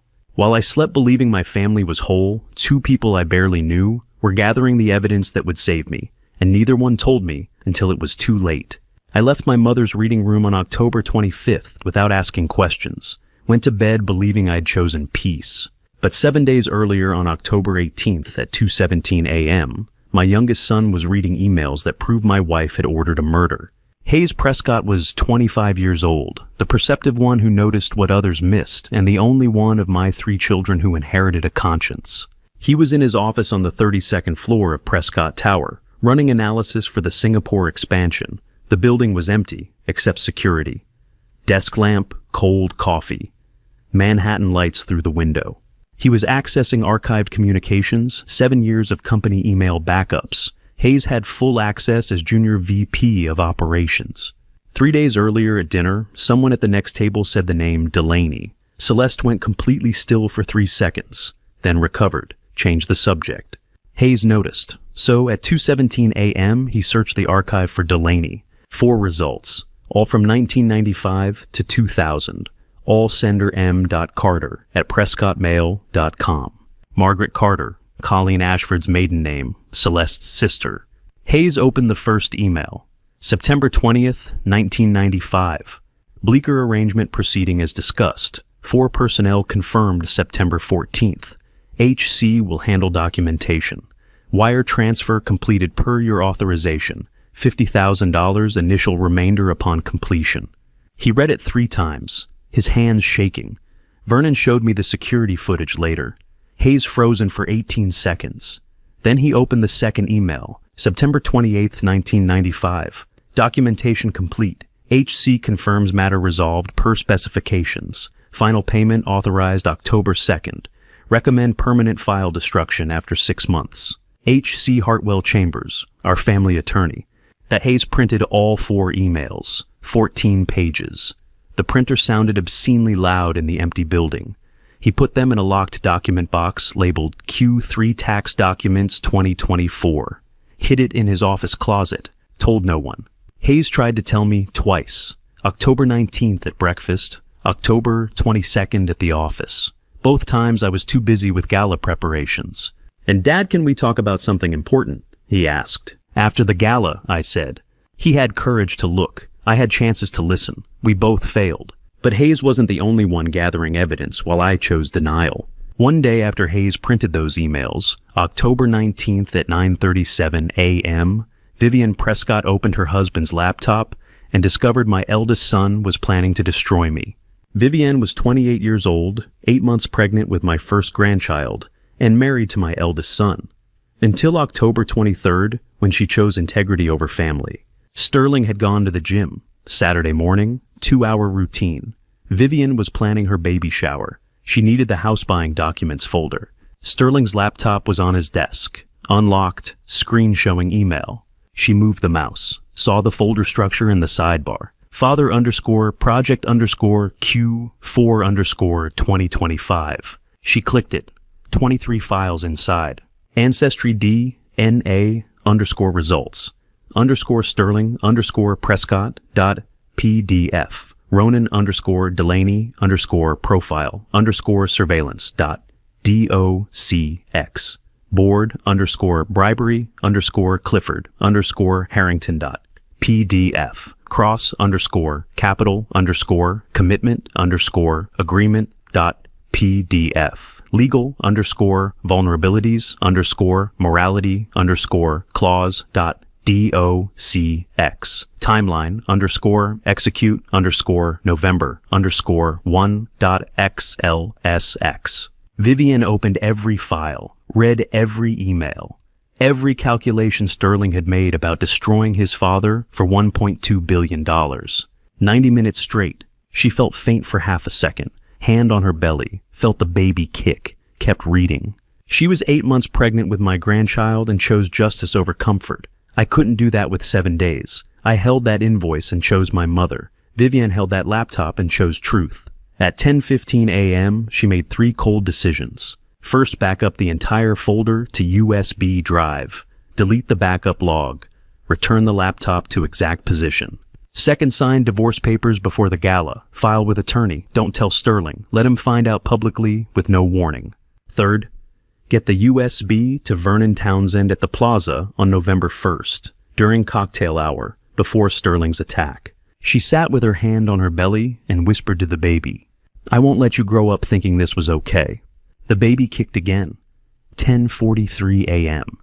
The moment she decided. She also called Margaret Klein at the plaza, the event planner, asked if there was any way to add a private note to my place setting. Margaret said she'd find a way. Vivienne made 3 decisions in 32 minutes that saved my company and cost her marriage.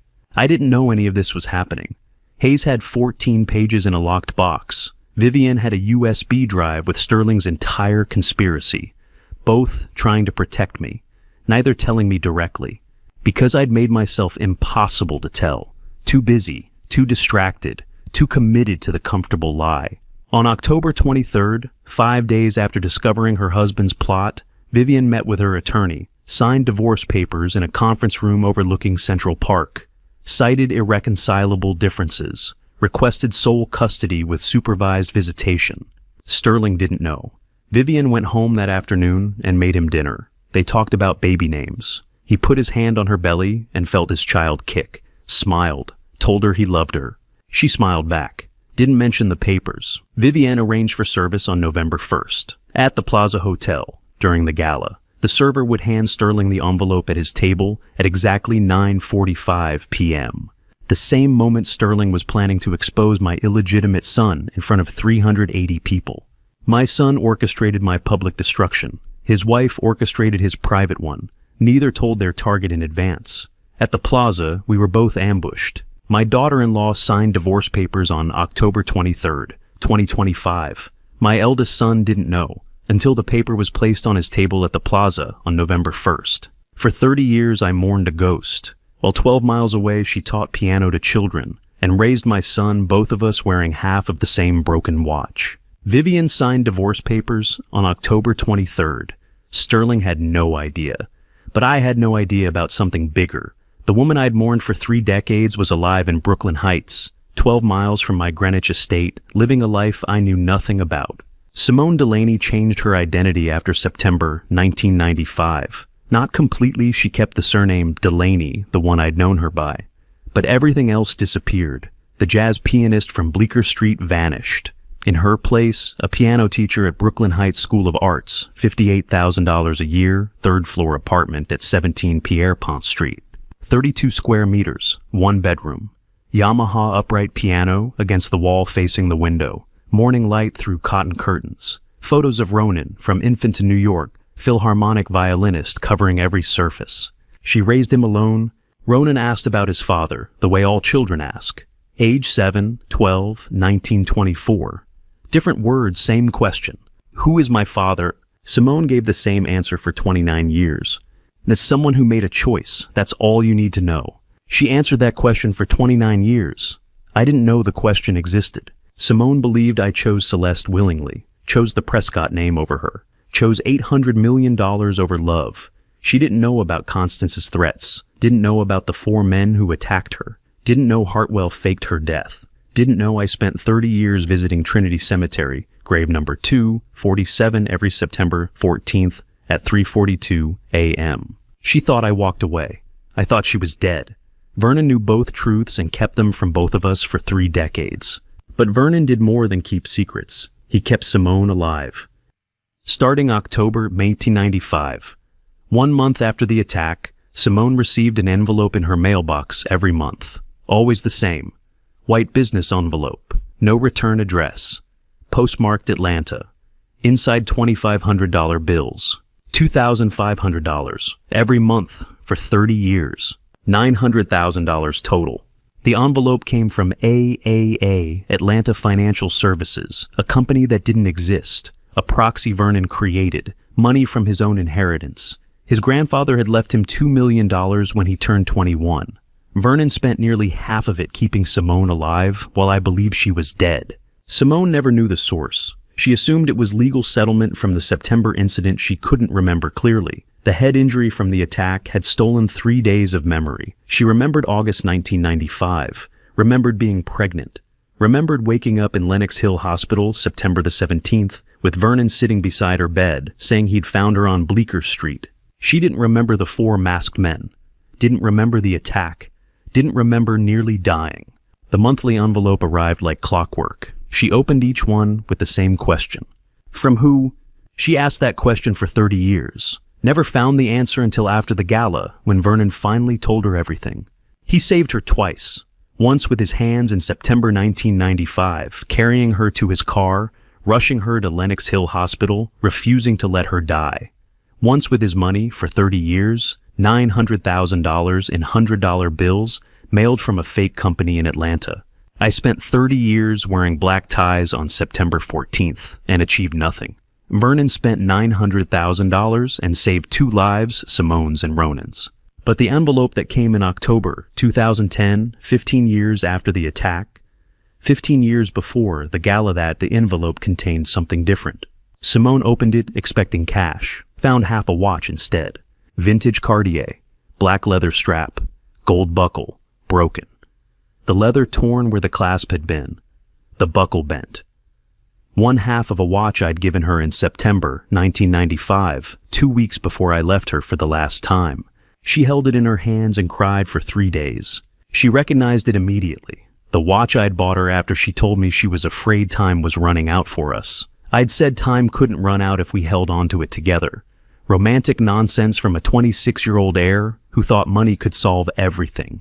She'd been wearing it the night of September 14th when the 4 men attacked her. It broke in the struggle. Vernon found it on Bleecker Street split in half, leather-torn clasps separated. He kept both halves for 15 years. Then, in October 2010, he sent 1/2 to Simone in the monthly envelope. The other half he brought to me at the Greenwich estate, claiming he'd found it in storage during inventory. "I thought you'd want this back," Vernon said.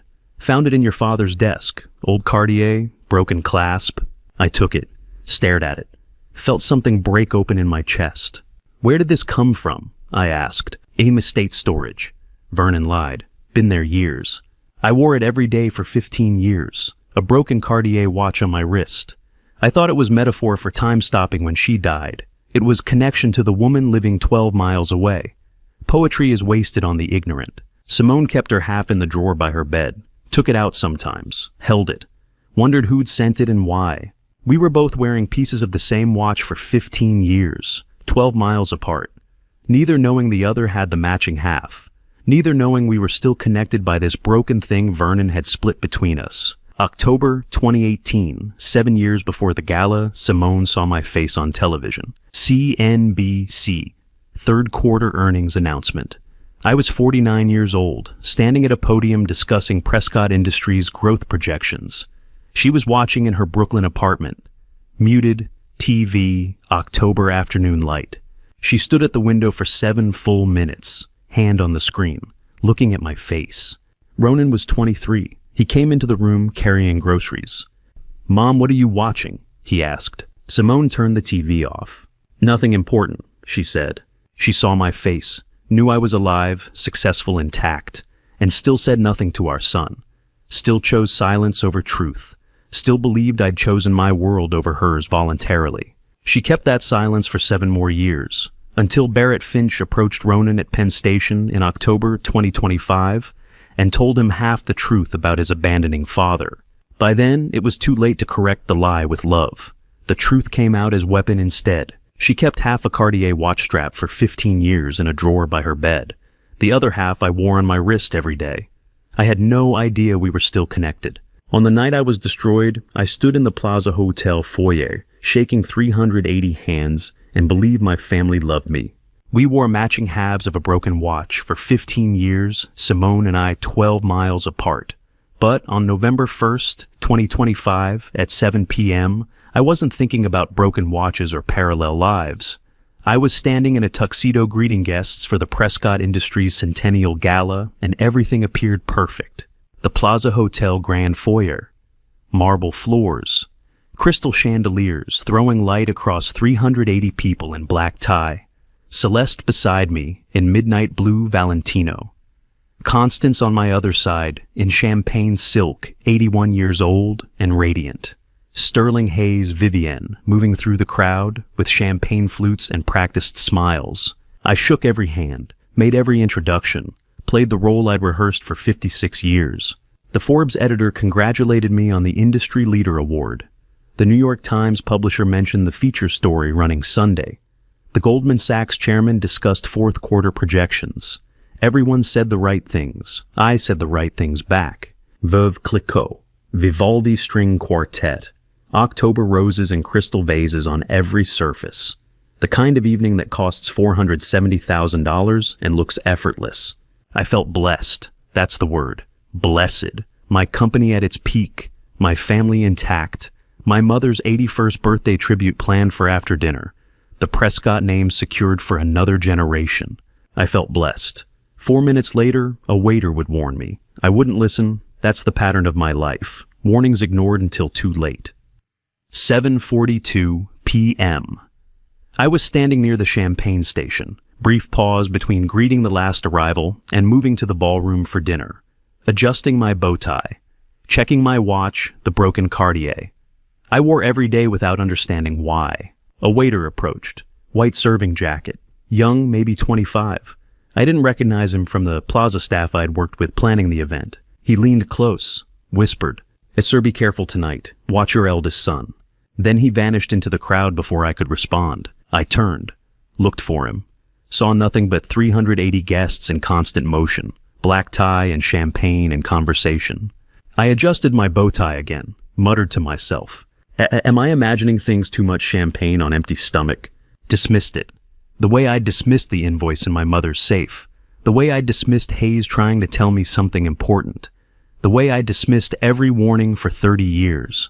Third warning in 2 weeks. The invoice. The intuition. The waiter. I ignored all three. Vivienne had hired that waiter, paid him $2,000 to deliver one sentence at 7:42 p.m., trying to save her father-in-law before her husband destroyed him. I didn't know that until 3 weeks later, sitting in Vernon's office learning about all the people who'd tried to protect me while I chose blindness. 8:30 p.m., dinner seating, the grand ballroom, 38 round tables, 32 crystal chandeliers, Rydal crystal place settings catching light. Every detail perfect because Margaret Klein had spent 6 weeks planning perfection. Table 1, me Celeste, Constance Sterling, Hayes, Vivienne 8 months pregnant in emerald evening gown. My family, together, the way families are supposed to be at centennial celebrations. Scattered through the other 37 tables, the conspiracies I didn't know existed. Table 4 had Clifford Harrington sitting beside Sebastian Cross, both smiling like old friends instead of bribery partners. Table 11 had Margot the reporter, who would write tomorrow's headline. Table 16 had Barrett Finch, the PR strategist who would weaponize my biological son. Everyone playing their roles perfectly. 8:35 p.m. Clarence Garrett stood at the podium for opening remarks. Clarence had served as Prescott Industries' chief operating officer for 32 years and knew every story worth telling about the company's history. 60 years ago, Theodore Prescott Sr. opened one door in Brooklyn, Clarence said. Tonight we celebrate 6,000 doors across America. Applause. 380 people clapping for the legacy my father built and I'd maintained. 8:48 p.m. Pastor Philip delivered the blessing.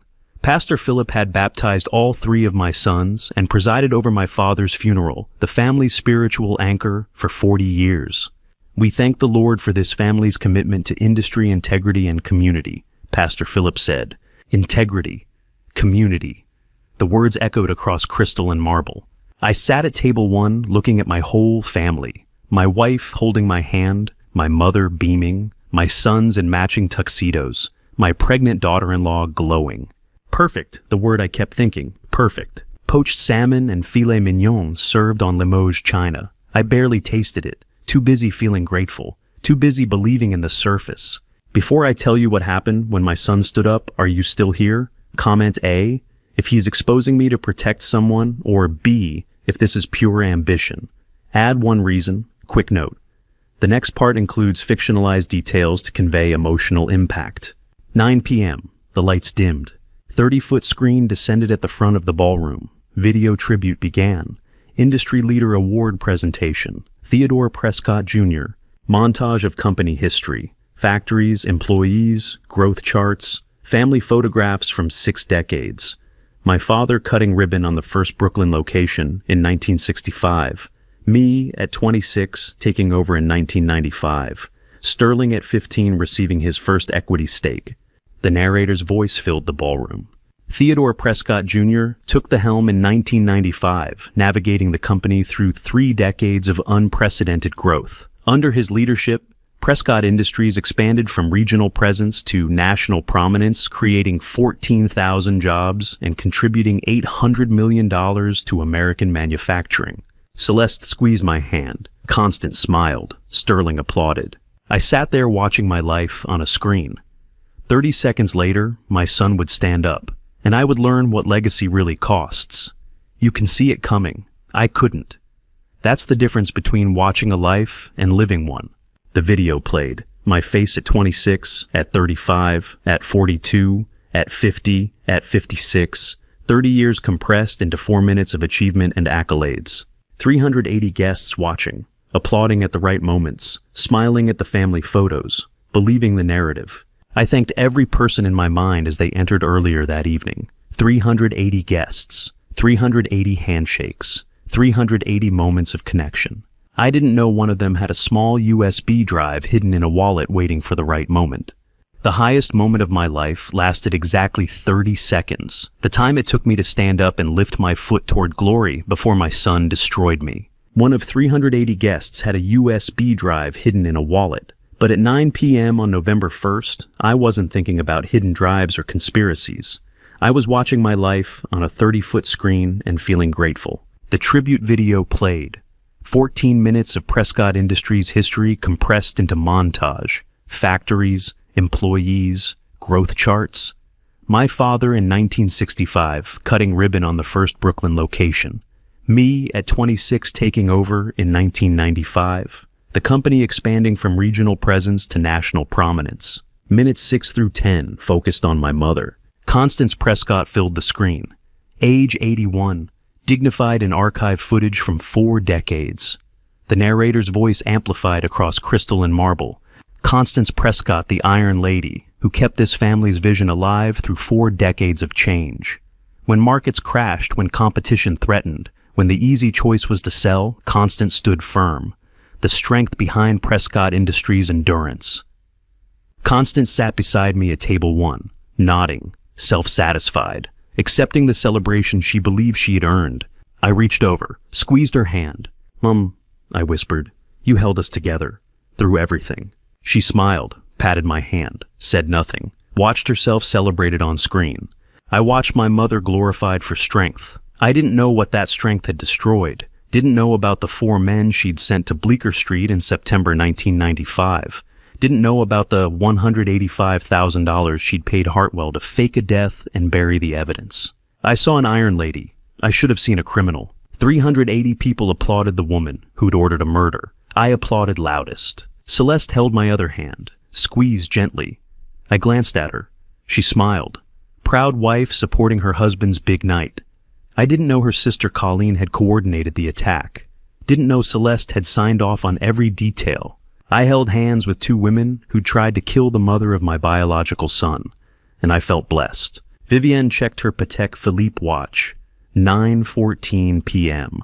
She knew what was coming, knew her husband would stand in 16 minutes and destroy his father publicly, knew she'd already signed divorce papers that would be served during the attack. She sat there 8 months pregnant carrying my grandchild, and waited for the collision she couldn't stop. The video continued. My face at 30, at 40, at 50, at 56. 30 years of achievement. 14,000 jobs created. $800 million contributed to American manufacturing. The legacy my father started and I'd expanded. The narrator praised my long-term vision, my commitment to American industry, my dedication to family values. Family values. The phrase echoed across the ballroom while I held hands with my mother who'd ordered a killing and my wife who'd helped execute it. 9:15 p.m. The video ended. Lights stayed dim. Brahms' quartet playing softly. Transition moment before the award presentation. Vivienne stood, whispered to the table. Restroom, be right back. Nobody questioned it. 8 months pregnant, frequent bathroom breaks expected. She moved carefully between tables toward the west exit. While I watched my face on a screen being celebrated for 30 years of leadership, my daughter-in-law handed my assistant the weapon that would save me. I noticed neither transaction. I was too busy feeling grateful. Vivienne found Vernon near the west corner, thrust something into his hand, small USB drive, folded paper, her whisper urgent. All my husband's laptop files, Clifford's contract, ancestry DNA, distribute when needed. Vernon's hands trembled, eyes wide. He muttered, "Hey, what do you know?" Vivienne's voice steady, despite her shoulders shaking beneath Oscar de la Renta emerald silk. "Enough to know I married the wrong man. I have his child. I want my child not to grow up with a father like him. Vernon, you know what to do." She turned away, walked back to table 1, steps steady, face composed, sat down beside her husband who would destroy me in 15 minutes. Sterling leaned over, whispered something. She smiled, nodded, betrayed nothing. Vernon stood frozen for 7 seconds, holding the USB drive. Then he moved to the back corner, sat down, opened his phone, started reviewing the files Vivienne had copied from Sterling's laptop. All of this happened while I sat at table 1 feeling proud, watching the screen fade to black, waiting for my moment. 9:30 p.m. exactly. Clarence Garrett walked to the stage, stood behind the walnut podium with gold Prescott logo, adjusted the microphone, looked out at 380 guests. "Ladies and gentlemen," Clarence said, "it is my honor tonight to present the Industry Leader of the Year award." Applause started, polite, expected. Clarence continued, "This year's recipient has led Prescott Industries for 3 decades with vision, integrity, and unwavering commitment to American manufacturing. Under his leadership, the company has grown to a valuation of $2.4 billion, creating thousands of jobs and strengthening communities across this nation." The applause built, people starting to stand, champagne glasses raised. And Theodore Prescott Jr., 30 years of service to America. Please join me in honoring tonight's Industry Leader of the Year. Standing ovation, all 380 guests on their feet. Applause filling the crystal ballroom, the sound washing over me like vindication. I stood, emotions flooding, pride, gratitude, validation. Everything I'd worked for condensed into this moment. Celesta stood beside me, kissed my cheek, whispered, "I'm so proud of you." Constance nodded approval, her 81-year-old face beaming, the Iron Lady watching her son receive the crown she'd helped him build. Hayes applauded from my left. Hayes who'd tried to warn me twice. Hayes who had 14 pages of evidence in a locked box that could have stopped everything if I'd listened. Vivienne applauded, hands steady, despite knowing her husband was about to detonate everything. Sterling applauded, smiled, played the proud eldest son perfectly. Nobody saw the secondary microphone Barrett had positioned at his place, setting during dinner service. 30 seconds of applause, 380 people standing for me. I thought it was the sound of respect. It was the sound of 380 people who had no idea what was about to happen. Neither did I. You can see it coming. I couldn't. That's tragedy. I looked at Celeste, at Constance, at my 3 sons, at Vivienne carrying my grandchild, my family, together, perfect. This is it, I thought. Everything I worked for. Dad, I did it. I lifted my foot off the floor to take the first step toward the stage, toward Clarence waiting at the podium, toward the Industry Leader Award, toward the highest moment of my 56-year life. In that exact instant, my eldest son stood at table 1 holding a secondary microphone, and everything changed. My son stood up in front of 380 people and destroyed my life in 3 minutes using a microphone, a laptop, and one photograph. I lifted my foot off the floor to walk toward the stage, toward Clarence, toward the Industry Leader Award, toward glory. Sterling stood at table 1, holding a secondary microphone. His voice boomed through the ballroom speakers. Theodore, I'm sorry. Before my father receives this award, there's something our whole family needs to know, and everyone here should know too, because transparency is Prescott's #1 value. I froze, foot suspended mid-step. My brain couldn't process movement, couldn't understand why my son was speaking, why he had a microphone, why the standing ovation was fading to confused silence. Constance hissed from beside me. Sterling, sit down now. Her voice sharp enough to cut crystal. The command she'd used on all 3 of my sons for 3 decades. The voice that meant immediate obedience or severe consequences. Sterling didn't sit. Celeste leaned forward, urgent whisper loud enough for table 1 to hear. Sterling, this is not the time. Sterling looked at his mother, smiled, cold, calculated. Mom, you always say transparency is important, so I'll be transparent right now. He turned to face the ballroom. 380 guests still standing from the ovation, confused, uncertain whether to sit or keep standing. Caught in the moment between celebration and disaster. Sterling opened his laptop, connected to the ballroom projection system. The 30-foot screen that had just shown my life's achievements went black for 2 seconds, then filled with documents. Ancestry DNA results, large text across the top, clinical, official, undeniable. Test subject Sterling, James Prescott. Date, September the 17th, 2025. Ethnicity estimate 94%, Western European. DNA matches 1, close family match. Below that, relationship half-brother, shared. DNA, 1,847 centimorgans.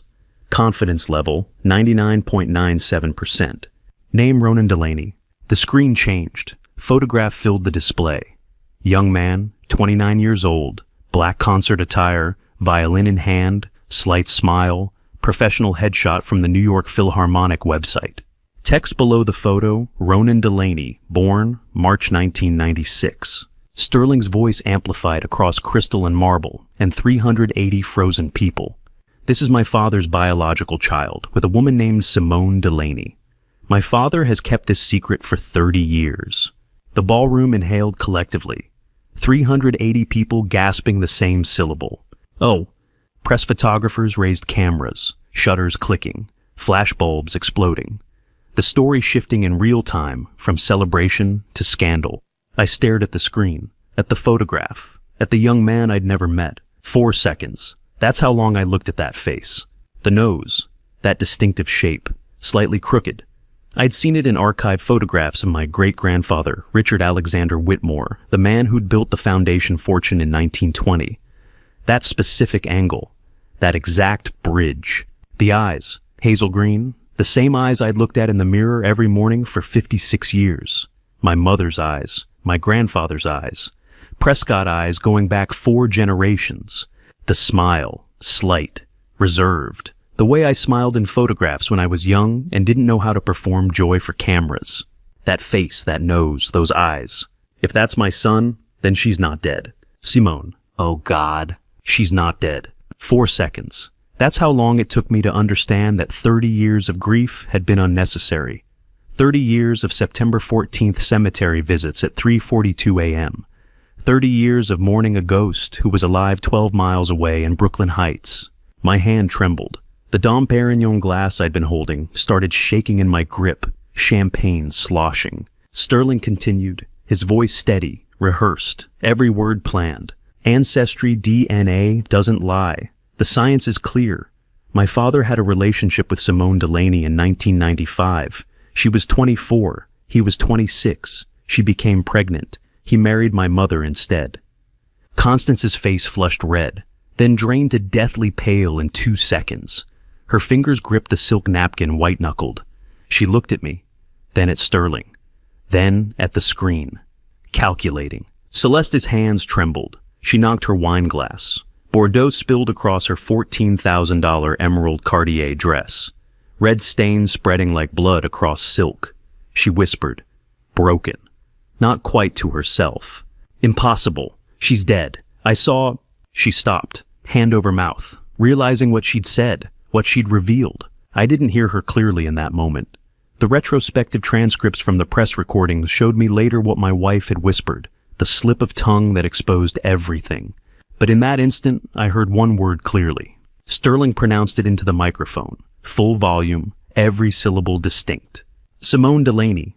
I jumped to my feet, body moving before brain could think, slammed my hand down on the table. The gold tableware bounced 4 inches, Riedel crystal jumping. The Dom Perignon glass shattered on the plaza carpet, eyes bloodshot, tears streaming down my face, soaking into the Brioni tuxedo, hands shaking. I screamed, hoarse, raw, the sound of 30 years of grief colliding with desperate hope. Yijika, she's alive, tell me, is she alive? The ballroom went silent. 380 people frozen, press cameras capturing everything, my emotional breakdown broadcast in real time. Sterling stared at me, his confident script faltering, confusion crossing his face. Wait, what do you mean, Dad? She's dead, isn't she? I grabbed his shoulders, shook him.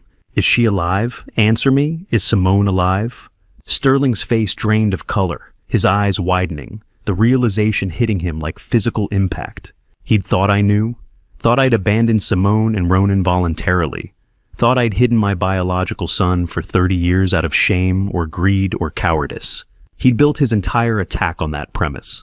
And the premise was wrong. I'd believed Simone was dead for 30 years, mourned her, visited her grave, wore the broken watch thinking it symbolized time stopping. Sterling had just told me she was alive. His attack wasn't exposing my lie. It was revealing the truth I'd never known. Sterling looked at the 380 people, at the press cameras, at the evidence on the 30-foot screen, at his grandmother Constance sitting rigid with fear, at his mother, Celeste with wine staining her dress and panic in her eyes. He couldn't stop now. The door was open. The truth was out. The cameras were rolling. In that moment, my eldest son realized he was wrong. But he couldn't stop. Because 380 people were watching. Press filming. And truth had just opened a door no one could close. The moment my mother threatened to disown my son was the moment I understood she had been threatening people I loved for 30 years. Sterling realized his mistake, but the door was open. 380 people watching, press cameras rolling, truth cascading. The Vivaldi quartet stopped mid-measure, instruments freezing, sudden silence louder than music. Margot stood at table 11, New York Times reporter, camera raised. Plaza staff rushed toward table 1 to clean the shattered glass at my feet. Constance rose abruptly, chair scraping marble, face draining from red to deathly pale, white-knuckled grip on the table edge. Her voice cut across the ballroom, steel, command. Sterling, enough, sit down now. Sterling looked at her, microphone still in hand, mouth opening. Then, Mother, I have to make this clear. Constance interrupted, cold, precise. Don't. One more word and you're no longer a Prescott. The ballroom inhaled. 380 people hearing a grandmother threaten to disown her grandson. Power weaponized. Fear disguised as authority. Sterling's hand trembled. The microphone slipped, fell, screeched across marble. He sat down, slowly, face pale. Celeste covered her mouth with both hands, sobbing. Red wine still staining her emerald dress. Mascara running black streaks. I remained standing, glass shattered at my feet, eyes locked on my mother. Mother, I said, voice hoarse. What did you just say to me? She's not dead. Constance looked at me, then looked away. Wouldn't meet my eyes. That's when I understood. I looked at my mother threatening my son, and saw the pattern. The invoice in her safe, $185,000 to Hartwell. Simone Delaney matter. The waiter's warning I dismissed. Watch your eldest son. Vernon's odd silences whenever I mentioned Simone. His face every September 14th when I left for the cemetery. Hayes trying to tell me something important. Twice. Me saying after the gala. She was the center. She was the weapon. She'd been threatening people I loved for 30 years, and I'd been too blind to see it. My mother. The Iron Lady celebrated 15 minutes ago for keeping our family strong. She'd kept us strong by threatening to destroy anyone who weakened her control. I opened my mouth to speak, but Vernon moved. 6 steps. I counted every one. He walked from the west corner where he'd been standing. where Vivian had handed him the USB drive 20 minutes earlier, where he'd been waiting, deciding. 75 years old, silver hair, black formal jacket, white tie, arms crossed over his stomach, holding something. 380 guests turned, watching him walk, slow, deliberate, each step measured. His voice cracked. 30 years of emotion breaking through. Enough, Sterling. You don't know what you're saying. He kept walking toward the center of the ballroom floor. Mr. Theodore, I should have said this sooner, 30 years ago. Constance gripped the table edge. Vernon, sit down, now, you have no right. Vernon didn't stop, kept walking those measured steps. In his hands a small USB drive, a yellowed paper envelope, a 4-page typed list, 30 years of evidence. Margot quietly raised her phone, recording. This wasn't family drama anymore. This was history. Tomorrow's New York Times front page. I watched my mother's face, pure panic, control slipping through white-knuckled fingers. Vernon reached the center of the ballroom floor, stopped, turned to face me, to face 380 guests. He raised the USB drive and yellowed envelope, evidence held high. His voice steady now. Resolution. Liberation. Madam, I kept silent for 30 years because you threatened to kill her if I spoke. The ballroom went completely still. No breath, no movement. Vernon continued. I kept quiet. She lived, and tonight I cannot keep quiet anymore. Kill her. My mother. Vernon. 30 years. I couldn't breathe. Constance's voice sharp, desperate. That's a lie. Vernon looked at her. 40 years of loyal service ending in this moment. No, madam, it's not. He turned back to me, held out the yellowed envelope, hands trembling from release. September 14th, 1995. You asked me to drive you to Bleecker Street to see Miss Simone. I told you she'd gone to visit family in New Jersey. You believe me. My legs went weak. I grabbed the table. The truth, Vernon said, is that I'd found her 3 hours earlier. 4 men had attacked her. She was bleeding, pregnant, dying. I took her to Lenox Hill Hospital, saved her life, then hid her from everyone, from you, from the men your mother sent. Celeste gasped, covered her face. Constance stood rigid, silent, trapped. Vernon's voice broke.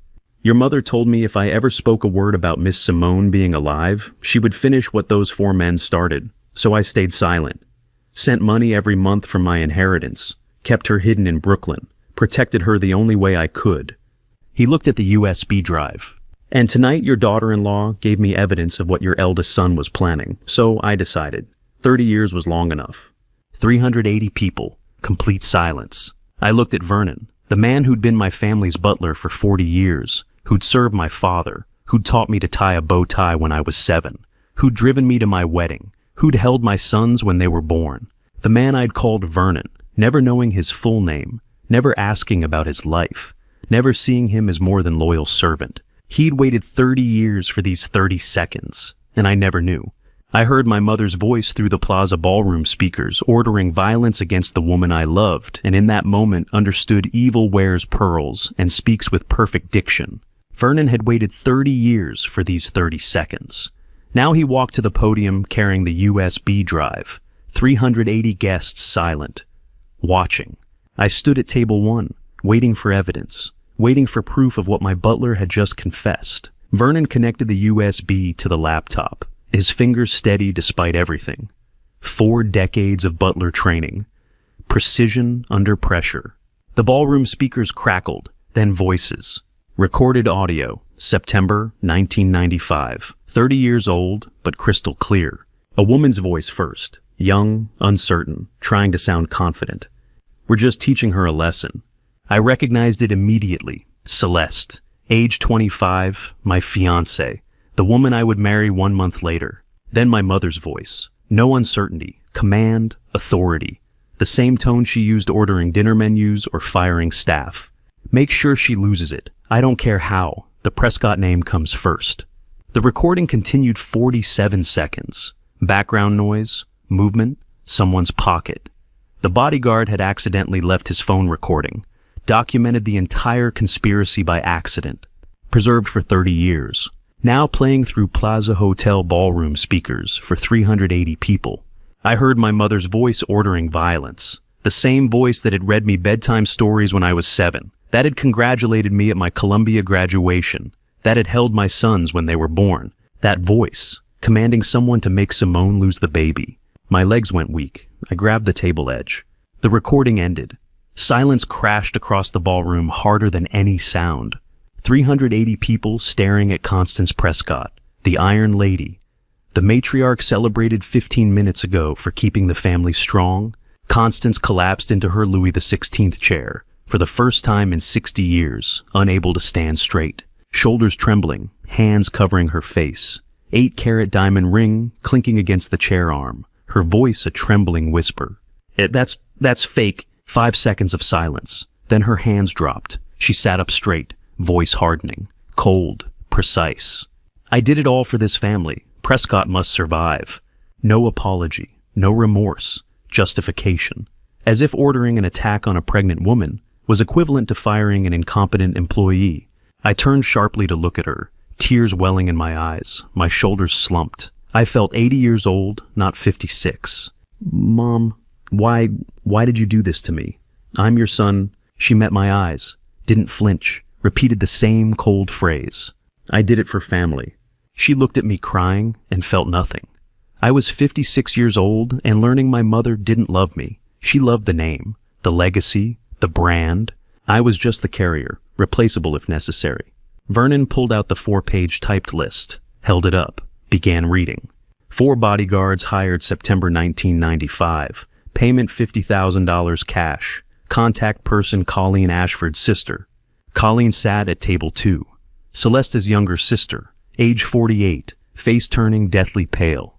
She pushed her chair back, the screech across marble cutting through silence, pulled off her red Louboutin heels. Both of them, tossed them aside, ran toward the exit in stockings, $800 evening gown and bare feet, crashed through the double doors onto Fifth Avenue, 9:39 p.m. on a Saturday night. Margot chased her, New York Times reporter, phone raised, camera clicking. 12 photos of a woman fleeing in stockings. Celeste stood, reached toward her sister, voice breaking. Colleen. But Colleen didn't stop, didn't look back, just ran. The red Louboutin heels remained on white marble, empty, abandoned.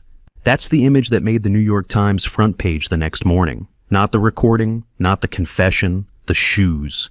Because sometimes flight tells the truth louder than words. Vernon turned to Celeste at table 1, still holding the 4-page list, his voice calm, professional, the butler asking a simple question. Mrs. Prescott, do you want me to read the 5th name? Seacrest. Celeste's face drained of all color, panic flooding her eyes. She opened her mouth, reflexive defense, words spilling out before thinking.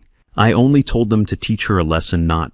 She stopped, mid-sentence, hand flying to cover her mouth, eyes going wide with horror, realizing what she just said, confessed, in front of 380 people, in front of press cameras, in front of her husband standing 3 feet away.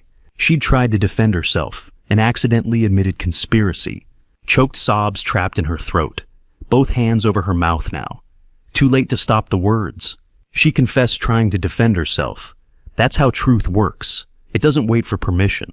I stood there, staring at my wife, the woman I'd been married to for 30 years, the mother of my 3 sons, the woman who'd held my hand through my father's funeral, who'd celebrated every business success, who'd shared my bed for 3 decades.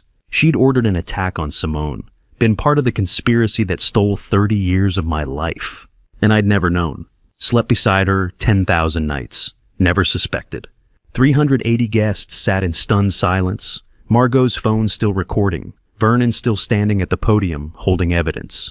My mother sitting rigid in her chair. No remorse in her eyes, just cold calculation about damage control. My wife sobbing with her hands over her mouth. Confession already escaped. Can't take words back once spoken. My sister-in-law fled onto Fifth Avenue in stockings. Red heels abandoned on marble like evidence at a crime scene. Everything I'd believed about my family, about my life, about the past 30 years, all of it lies. Built on a foundation of violence I never knew happened. 380 guests heard my wife's confession. Press recorded every word. In 90 minutes, the New York Times would publish. In 12 minutes, my mother would cling to the table edge, unable to stand straight anymore. I wiped my tears with my great-grandfather's handkerchief and activated a clause written in 1965 that suspended my son in front of 380 people. My mother ordered the attack. My wife confessed conspiracy. My sister-in-law fled in stockings. All exposed, all recorded. New York Times publishing in 90 minutes. I pulled the handkerchief from my pocket. White linen, embroidered in the corner raw. Richard Alexander Whitmore I, my great-grandfather.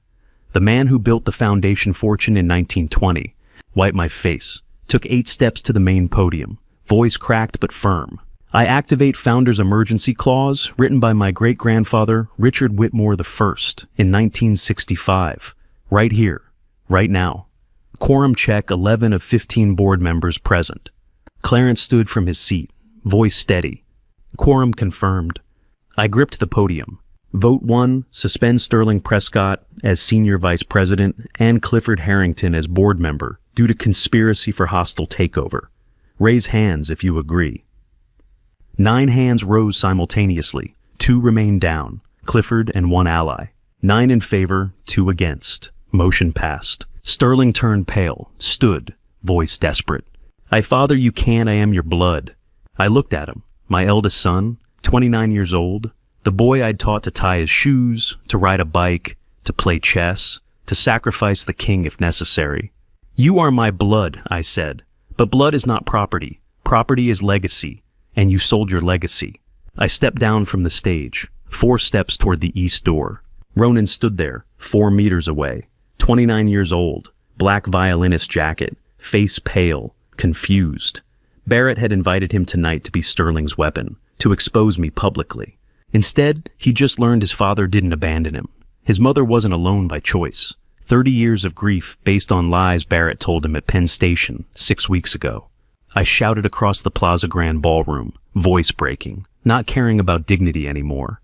Son, I'm sorry, I'm sorry. I didn't know you existed 30 years. Etabaya. I reached him, embraced him with both arms, tears soaking into his violinist jacket. Ronan's hands stiffened. 3 seconds. Processing. Then his body broke. Pressed his face against my Brioni tuxedo chest, shoulders trembling, hands gripping my back, intermittent sobs. The father, Dad, Mom thought you left us. I know, I choked. I know. I'm sorry. I'm so sorry. I held my son, the son I never knew I had, the child stolen from me by violence and lies. 29 years of his life I'd missed. First words, first steps, graduations, everything. Gone, but he was here now, alive, real, in my arms. Celeste fainted, head tilting right, body collapsing into her chair. Plaza servants rushed over, white gloves, precise movements. Constance wheezing, clinging to the table edge, unable to stand. The Iron Lady reduced to gripping furniture for support. Margot taking photographs, 47 in 90 seconds. Phone raised, camera clicking. Tomorrow's front page being documented in real time. Barrett stood at table 16, hand on his own forehead, face pale, realizing. I brought him here for this, not destruction. He'd manipulated Ronan, told him half-truths, weaponized his grief, brought him to the plaza to destroy me. Instead, Ronan found his father. Hayes stood where our mother had fainted, didn't bend to help, just stared down, voice cold. Mom, I lived with you 30 years. Who are you? No answer, just servants lifting Celeste, carrying her toward the emergency exit, unconscious. No one in that room didn't cry, except 2 people, my mother and my wife.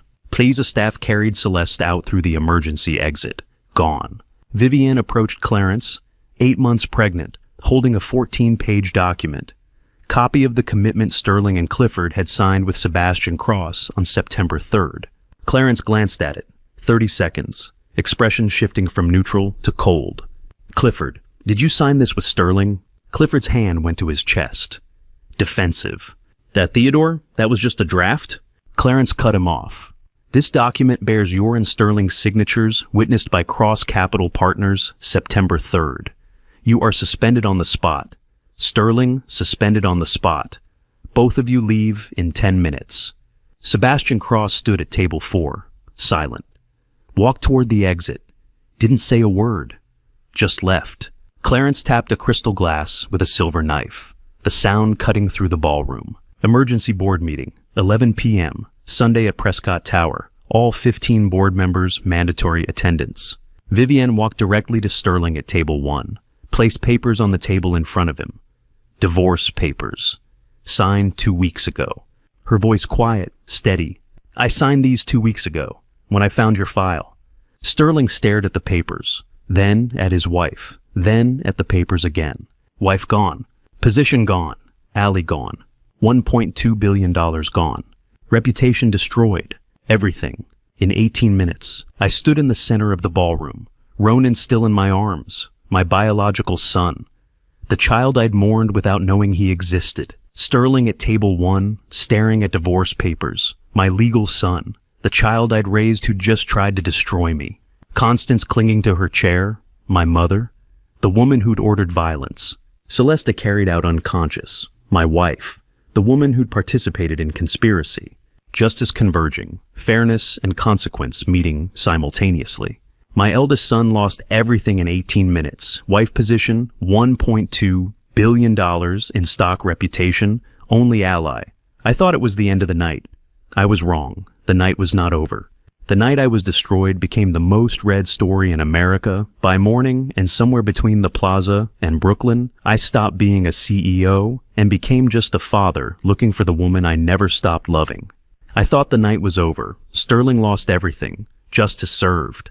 But the night continued. 11:42 p.m. Margot published the New York Times article online. Headline: Prescott Centennial, Gala, becomes public reckoning, 30-year family conspiracy exposed. Photo me holding Ronan, both of us crying. The article went viral. 100,000 views in 90 minutes. Private family scandal becoming global public story overnight. The Plaza Grand Ballroom emptied slowly. Midnight to 1:14 a.m.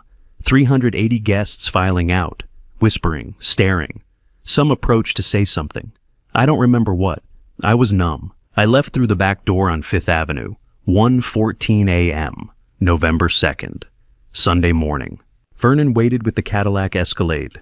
Black, engine running. Ronan climbed in the back seat, silent, still processing everything. Barrett Finch approached the car, face pale, voice breaking. Please, let me come. I need to apologize to him, to Ronan. I looked at Ronan. He nodded. Barrett got in. I sat in the front passenger seat, exhausted, destroyed, but feeling something else too. Liberation, anxiety, hope. I looked at Vernon. Vernon, take me to her. He nodded. Put the car in drive. We pulled away from the Plaza Hotel. Manhattan streets empty at night. Yellow lights on Park Avenue. The city that never sleeps sleeping. We drove in silence. 20 minutes. Heading toward Brooklyn Bridge. 1:23 a.m. The Cadillac crossing the bridge. Yellow lights reflecting on the East River below. Dark water. November. Cold. Ronan dozed in the back seat. Barrett staring out the window. Silent. Vernon drove with one hand on the steering wheel. Reached into his shirt pocket with the other. Pulled out a yellowed envelope. 30 years old. Placed it in my hand. His voice cracked. 30 years of emotion. Young master, this is a letter Simone wrote you before she left September 17th, 1995. I should have given it to you 30 years ago. Grandmother threatened to kill her if I gave it. I kept it because I was afraid. I stared at the envelope. Yellowed paper. Aged. Brittle. My hands trembled. I opened it under the dashboard glow. Slanted handwriting. Simone's. From 1995. Faded but readable. Richard, I don't blame you. I just wish you'd come find me once. But I understand your family too big, I too small. Be happy. I will keep the child. And I will never tell anyone about you so the child won't be hurt by not having a father. Richard, the fake name I'd used when I first met her, hiding my Prescott identity for 8 months before revealing the truth on Coney Island, she'd written to Richard, not Theodore. Because Richard was the man she'd fallen in love with, the man who'd taken her to jazz clubs and kissed her in September rain, before wealth and family and legacy complicated everything. I read it again, slower. She didn't blame me. 30 years of grief and guilt. And she didn't blame me. She thought I chose them over her. She thought I was happy. While I mourned her death every September 14th at 3:42 a.m. for 3 decades. We were both wrong and both alone. I finished reading, looked at Vernon, rage and grief exploding, slammed my hand on the car window, shouted, Vernon, why didn't you bring me sooner? 30 years I could have found her. When si sendi westward. Vernon's hands gripped the steering wheel, knuckles white. The car swerved slightly, then steadied, his voice breaking. Master, I'm sorry. I was afraid she would die. I chose to let her live. I collapsed back in the seat, tears streaming. 30 years. 30 years I could have known my son. Could have been with the woman I loved. Could have lived a real life instead of the lie I'd been performing. 30 years stolen by violence and threats and fear. I cried. 4 minutes straight. The car driving through empty Brooklyn streets, silent except for my sobs. Ronan woke in the back seat, opened his eyes, watched me crying, said nothing. Just witnessed his father breaking. My son watched from the back seat while I cried for 4 minutes. He'd just met me 3 hours ago. Now he was watching me break. He didn't try to stop me. He didn't speak. He just witnessed. Maybe that's what sons do. They witness their fathers becoming human. Vernon drove. Barrett stared out the window. Ronan watched. I cried until there were no more tears. Then I read the letter again. Second time I saw, I will keep the child. Third time I saw, be happy. Fourth time I saw, I don't blame you. Fifth time I saw, your family too big, I too small. Sixth time I saw, I just wish you'd come find me once. Seventh time I understood she loved me enough to let me go. She thought I chose wealth over love. She thought I was happy with Celeste and my empire and my legacy. She thought she was protecting our son from the pain of an absent father. And I thought she was dead, buried in Trinity Cemetery, Plot 2, 47, gone forever. We were both prisoners of the same lie, just in different cells. The car drove through Brooklyn Heights, quiet residential streets, old brownstones, trees, November leaves on sidewalks. 1:46 a.m. Vernon stopped the car, turned off the engine. 17 Pierrepont Street, he said quietly. 3rd floor, apartment 3C. I looked at the building. 5 stories, brick, lights off except one window on the 3rd floor. She was in there, alive, real. 30 years I'd believed she was dead. And she was 12 miles away teaching piano and raising our son. I read that letter 7 times in the car. Each time I added a word I hadn't seen. When the car stopped at 17 Pierrepont Street, Brooklyn, at 1:46 a.m., I was no longer the man who left the plaza. I knelt on a $40 welcome mat in a wrinkled tuxedo worth $4,000 and begged the woman I loved for 30 years to let me atone for mistakes I didn't make. 1:47 a.m. The car stopped. I stepped out. Walked to the navy blue door, marked 3, 3rd floor, 17 Pierrepont Street, Brooklyn Heights. My fingers trembled. I knocked. 30 seconds, no answer, then footsteps. Light. Careful. The door opened. Simone. 54 years old, gray hair at the temples, same eyes from when she was 24, but wrinkles at the corners, red flannel house dress, standing in the doorway looking at me. We stared at each other. 30 seconds, neither speaking, just looking. She was alive, real, not a ghost, not a memory, not a photograph in my mind from 1995. Alive. I dropped to my knees, right there on the jute welcome carpet, $40. Rough under my knees, wrinkled Brioni tuxedo, $4,000, 56-year-old CEO of a company worth $2.4 billion kneeling on cheap carpet, hands trembling on my thighs, voice breaking.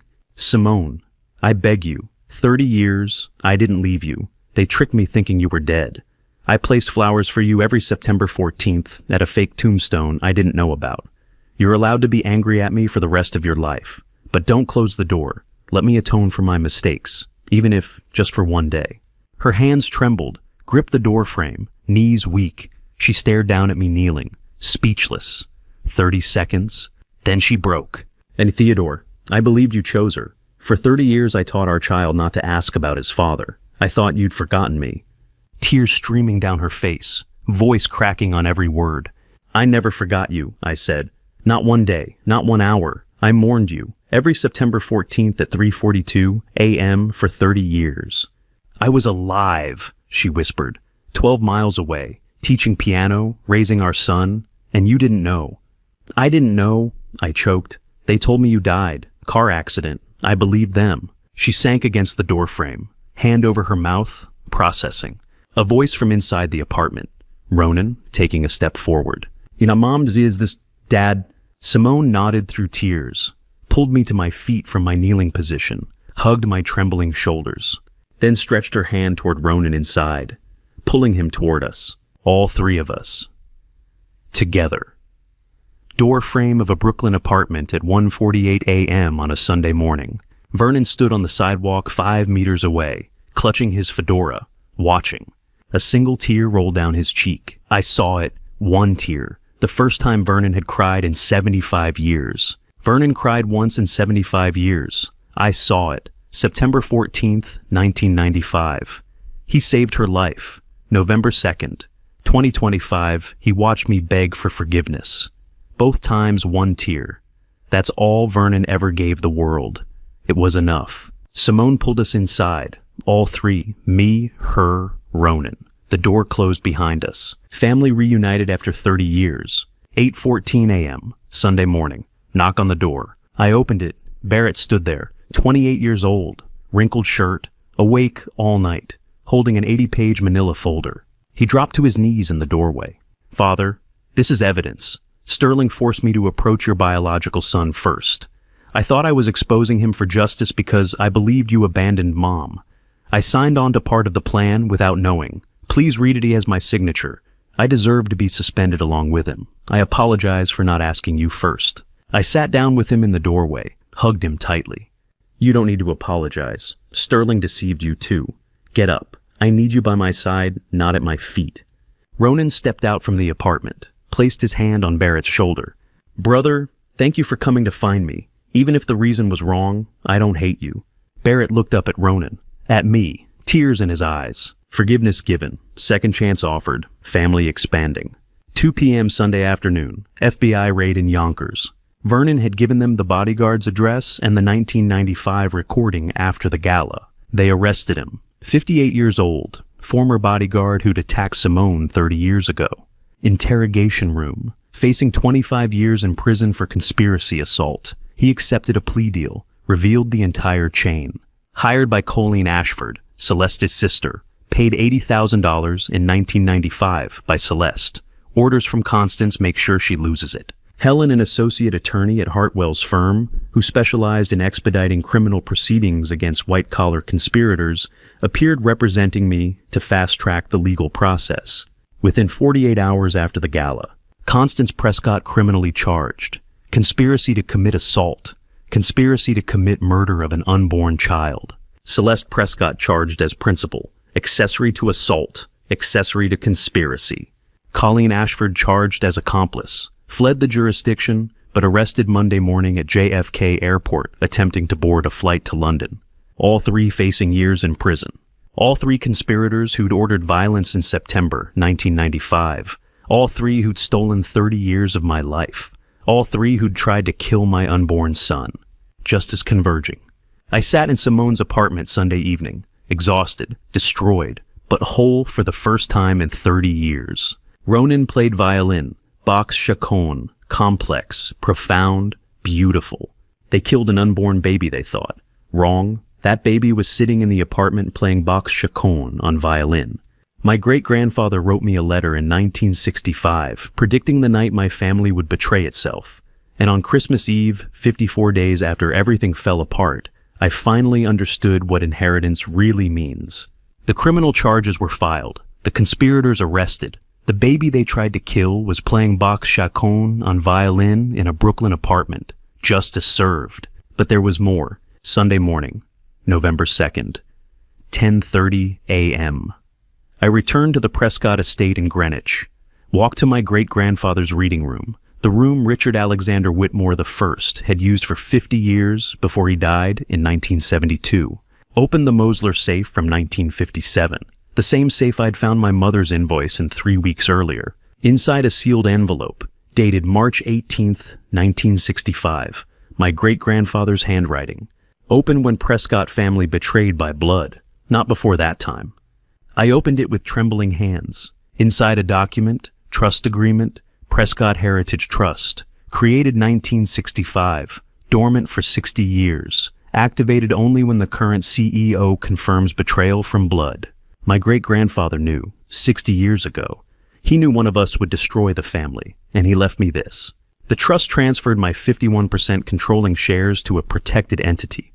Sterling lost everything. Not just his position, his inheritance, all of it. First beneficiary Ronan Delaney, conditional on graduation from Juilliard or Curtis. Ronan graduated Juilliard 2018, qualified. My great-grandfather had written provisions for a biological son he'd never met, for a betrayal he'd predicted, for justice he knew would be needed.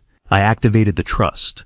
Clarence arrived to witness. I lit a candle before the Renoir painting my great-grandfather had bought in 1947. Ancestral justice. 60 years waiting. Monday morning, November 3rd, 7 a.m. I drove to Trinity Church Cemetery in Manhattan, grave number 247. The fake tombstone. White granite, carved letters, Simone Delaney, 1971 to 1995. I'd visited 30 years. Every September 14th at 3:42 a.m., placed white magnolia flowers, mourned a lie. I stood there, looking at the stone. Then I raised my bare hands and smashed it. Bare fists on granite, again, 47 times. My fingers bled, blood on white granite. Shards falling onto the magnolia flowers I'd just placed. Vernon stood 5 meters away, watching, didn't intervene.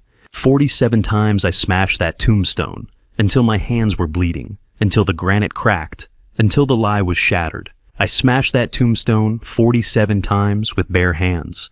My fingers bled. I smiled, for the first time in 30 years. Spontaneous. Real. Liberation. Vernon offered his handkerchief, bandaged my hand. We sat on the wet grass for 47 minutes. Silence. Watching the sunrise. I'd buried her in my head for 30 years. In 47 minutes, I dug her up. She was waiting in Brooklyn. Didn't need a tombstone anymore. Needed to bring her home. Master, Vernon said quietly. She's waiting. Let's bring her home. December 24th, Christmas Eve, evening. 54 days after the Plaza Gala. Prescott Estate, great room. Fireplace crackling, snow falling heavy outside the Palladian windows. 12 people gathered. The Heritage Trust had been finalized December 15th. $1.2 billion seized from Sterling, transferred to Ronan. I'd filed for divorce from Celeste on November 2nd. Expected finalization, June 2026. Constance was under house arrest. Criminal charges pending. Ostracized, alone. Celeste in Bedford Hills, detention awaiting trial. Colleen in detention. Flight risk after JFK arrest. The bodyguard sentenced to 8 years. Sterling had lost everything. Left the family. I didn't know where he was. Didn't ask. But on Christmas Eve, the people who mattered were here. Simone wore the half Cartier watch on her left wrist. The half she'd kept for 15 years in her drawer. I wore the other half on my right wrist. The half I'd worn for 30 years without knowing what it meant. Vernon had assembled them on Thanksgiving. 2 halves, finally reunited. Ronan held a 1748 Stradivarius violin, $4.7 million. I'd bought it for him the week after the gala. He played Bach, Chaconne in D minor, the same piece he'd been playing when the FBI arrested the conspirators. Vernon sat in an armchair. First time in 40 years of service. Drinking Macallan 30 year with me. Not serving. Just sitting. Family, not butler. Vivian was 9 months pregnant. Sterling's child. Due January 2026. I would be godfather. She'd chosen that. Forgiveness extending even to the child of the man who'd tried to destroy me. Barrett sat beside Hayes. Brothers reconciled. Both working at the company now, both part of the rebuilding. Clarence sat near the fire. COO, who'd stood with me when everything collapsed. The Bach finished. Ronan lowered the Stradivarius. Quiet.